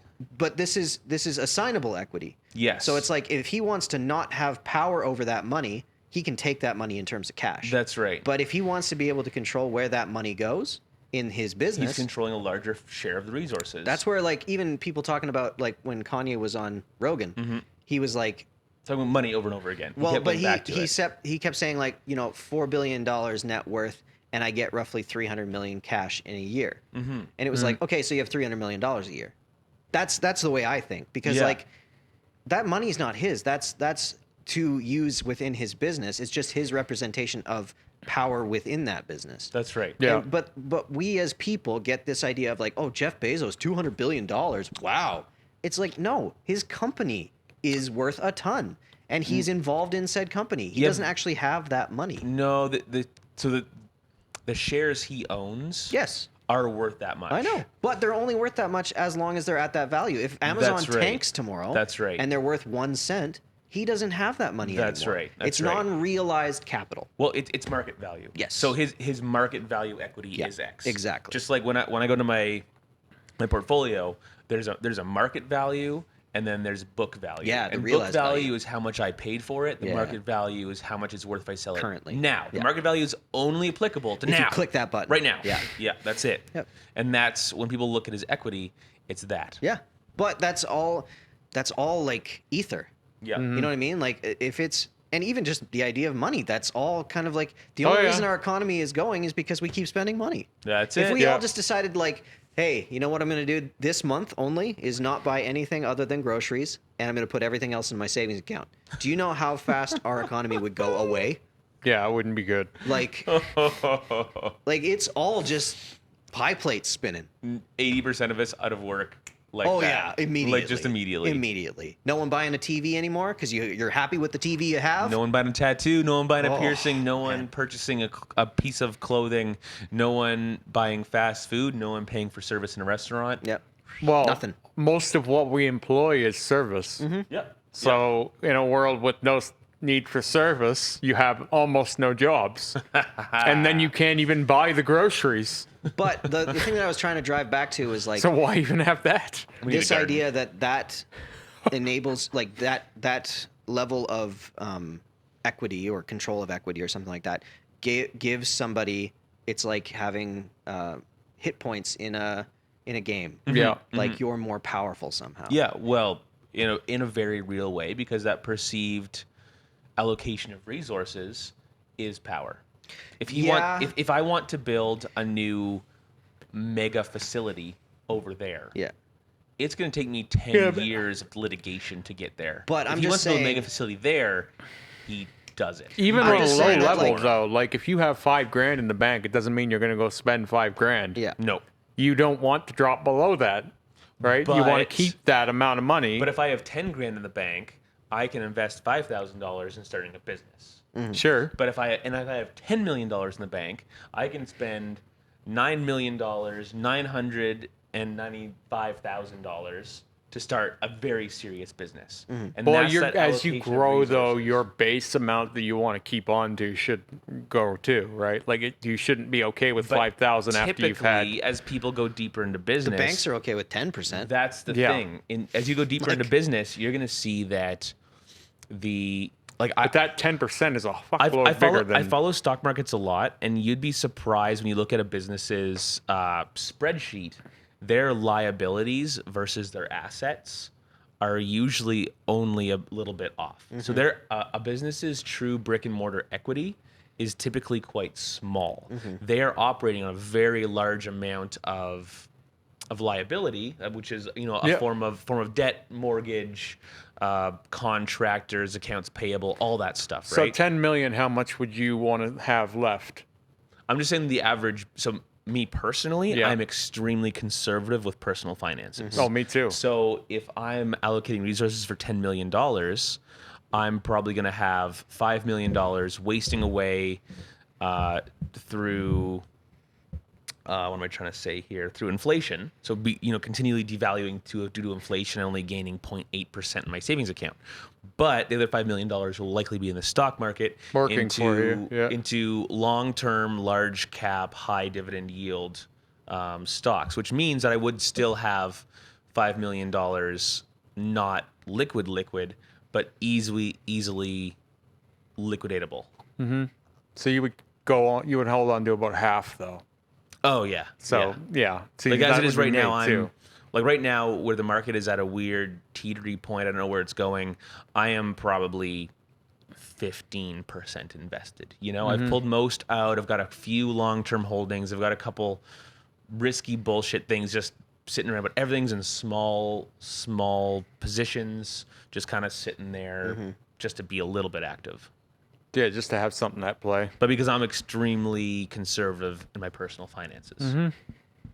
I just everything always has value until the day it doesn't. Yeah. You know what I mean? Like when all of a sudden because my grandparents lived through World War II and World War One. Well, not World War One, but they were kids after World War One, and it's like all of a sudden your currency is valuable as kindling for fire. That's We it. start to think of things that as soon as they solidify that they're always going to be. Like, look, Amazon hasn't been around that long. No. Like, let's be honest, it hasn't been around that long. But everyone's like, oh, Amazon will always be it. Like, no, it's going to be gone in like no time. So I'll tell you a secret. Remember how Barnes and Noble was here? Yeah, like Jeff Bezos has only really been a big name for a while. If I was Bezos, I would fucking sell out. I would 100% sell out Yeah. now. Yeah, like I would buy the biggest island I could. He's become the big thing real fast. I'm picturing and, a Jeffrey Epstein parallel thing here. Like, I can't imagine. Jeffrey. oh, His island's for sale though, so he could buy it. Yeah, I can't imagine that it's going to hold on for much longer, to Keep be the quite legacy honest with going. you. Like, there's always going to Legacy be of Jeffs. somebody waiting in the wings to take over. Well, things are liquid really when it comes Yeah. to this stuff. Yeah, but we act like they're solids in the moment. but he would really just be someone else would simply step up to the plate. So if he no longer had a majority shareholder position, he would be selling his shares to a variety of smaller parties, right? So basically, then those smaller parties, since there's no one with a controlling position anymore, those smaller parties would then basically vote a new chief executive officer into that board of directors, and then that company would keep going just as a more autonomous vehicle that is less directed by one person's Well, Steve intentions. Jobs. That's what happened. Yeah, You know, exactly. After he died, it was kind of like it goes out to. And Exactly. they started doing a bunch of stuff that he swore he would never do. Yep. But just it's still its own entity now. It Yep. just moves it's moved and directed in a different way entirely. Yeah. That corporate structure has just changed. That's where if you have a business that's entirely based on one person, you're gonna have a bad time. I have to do it. go pretty much right now. Yeah.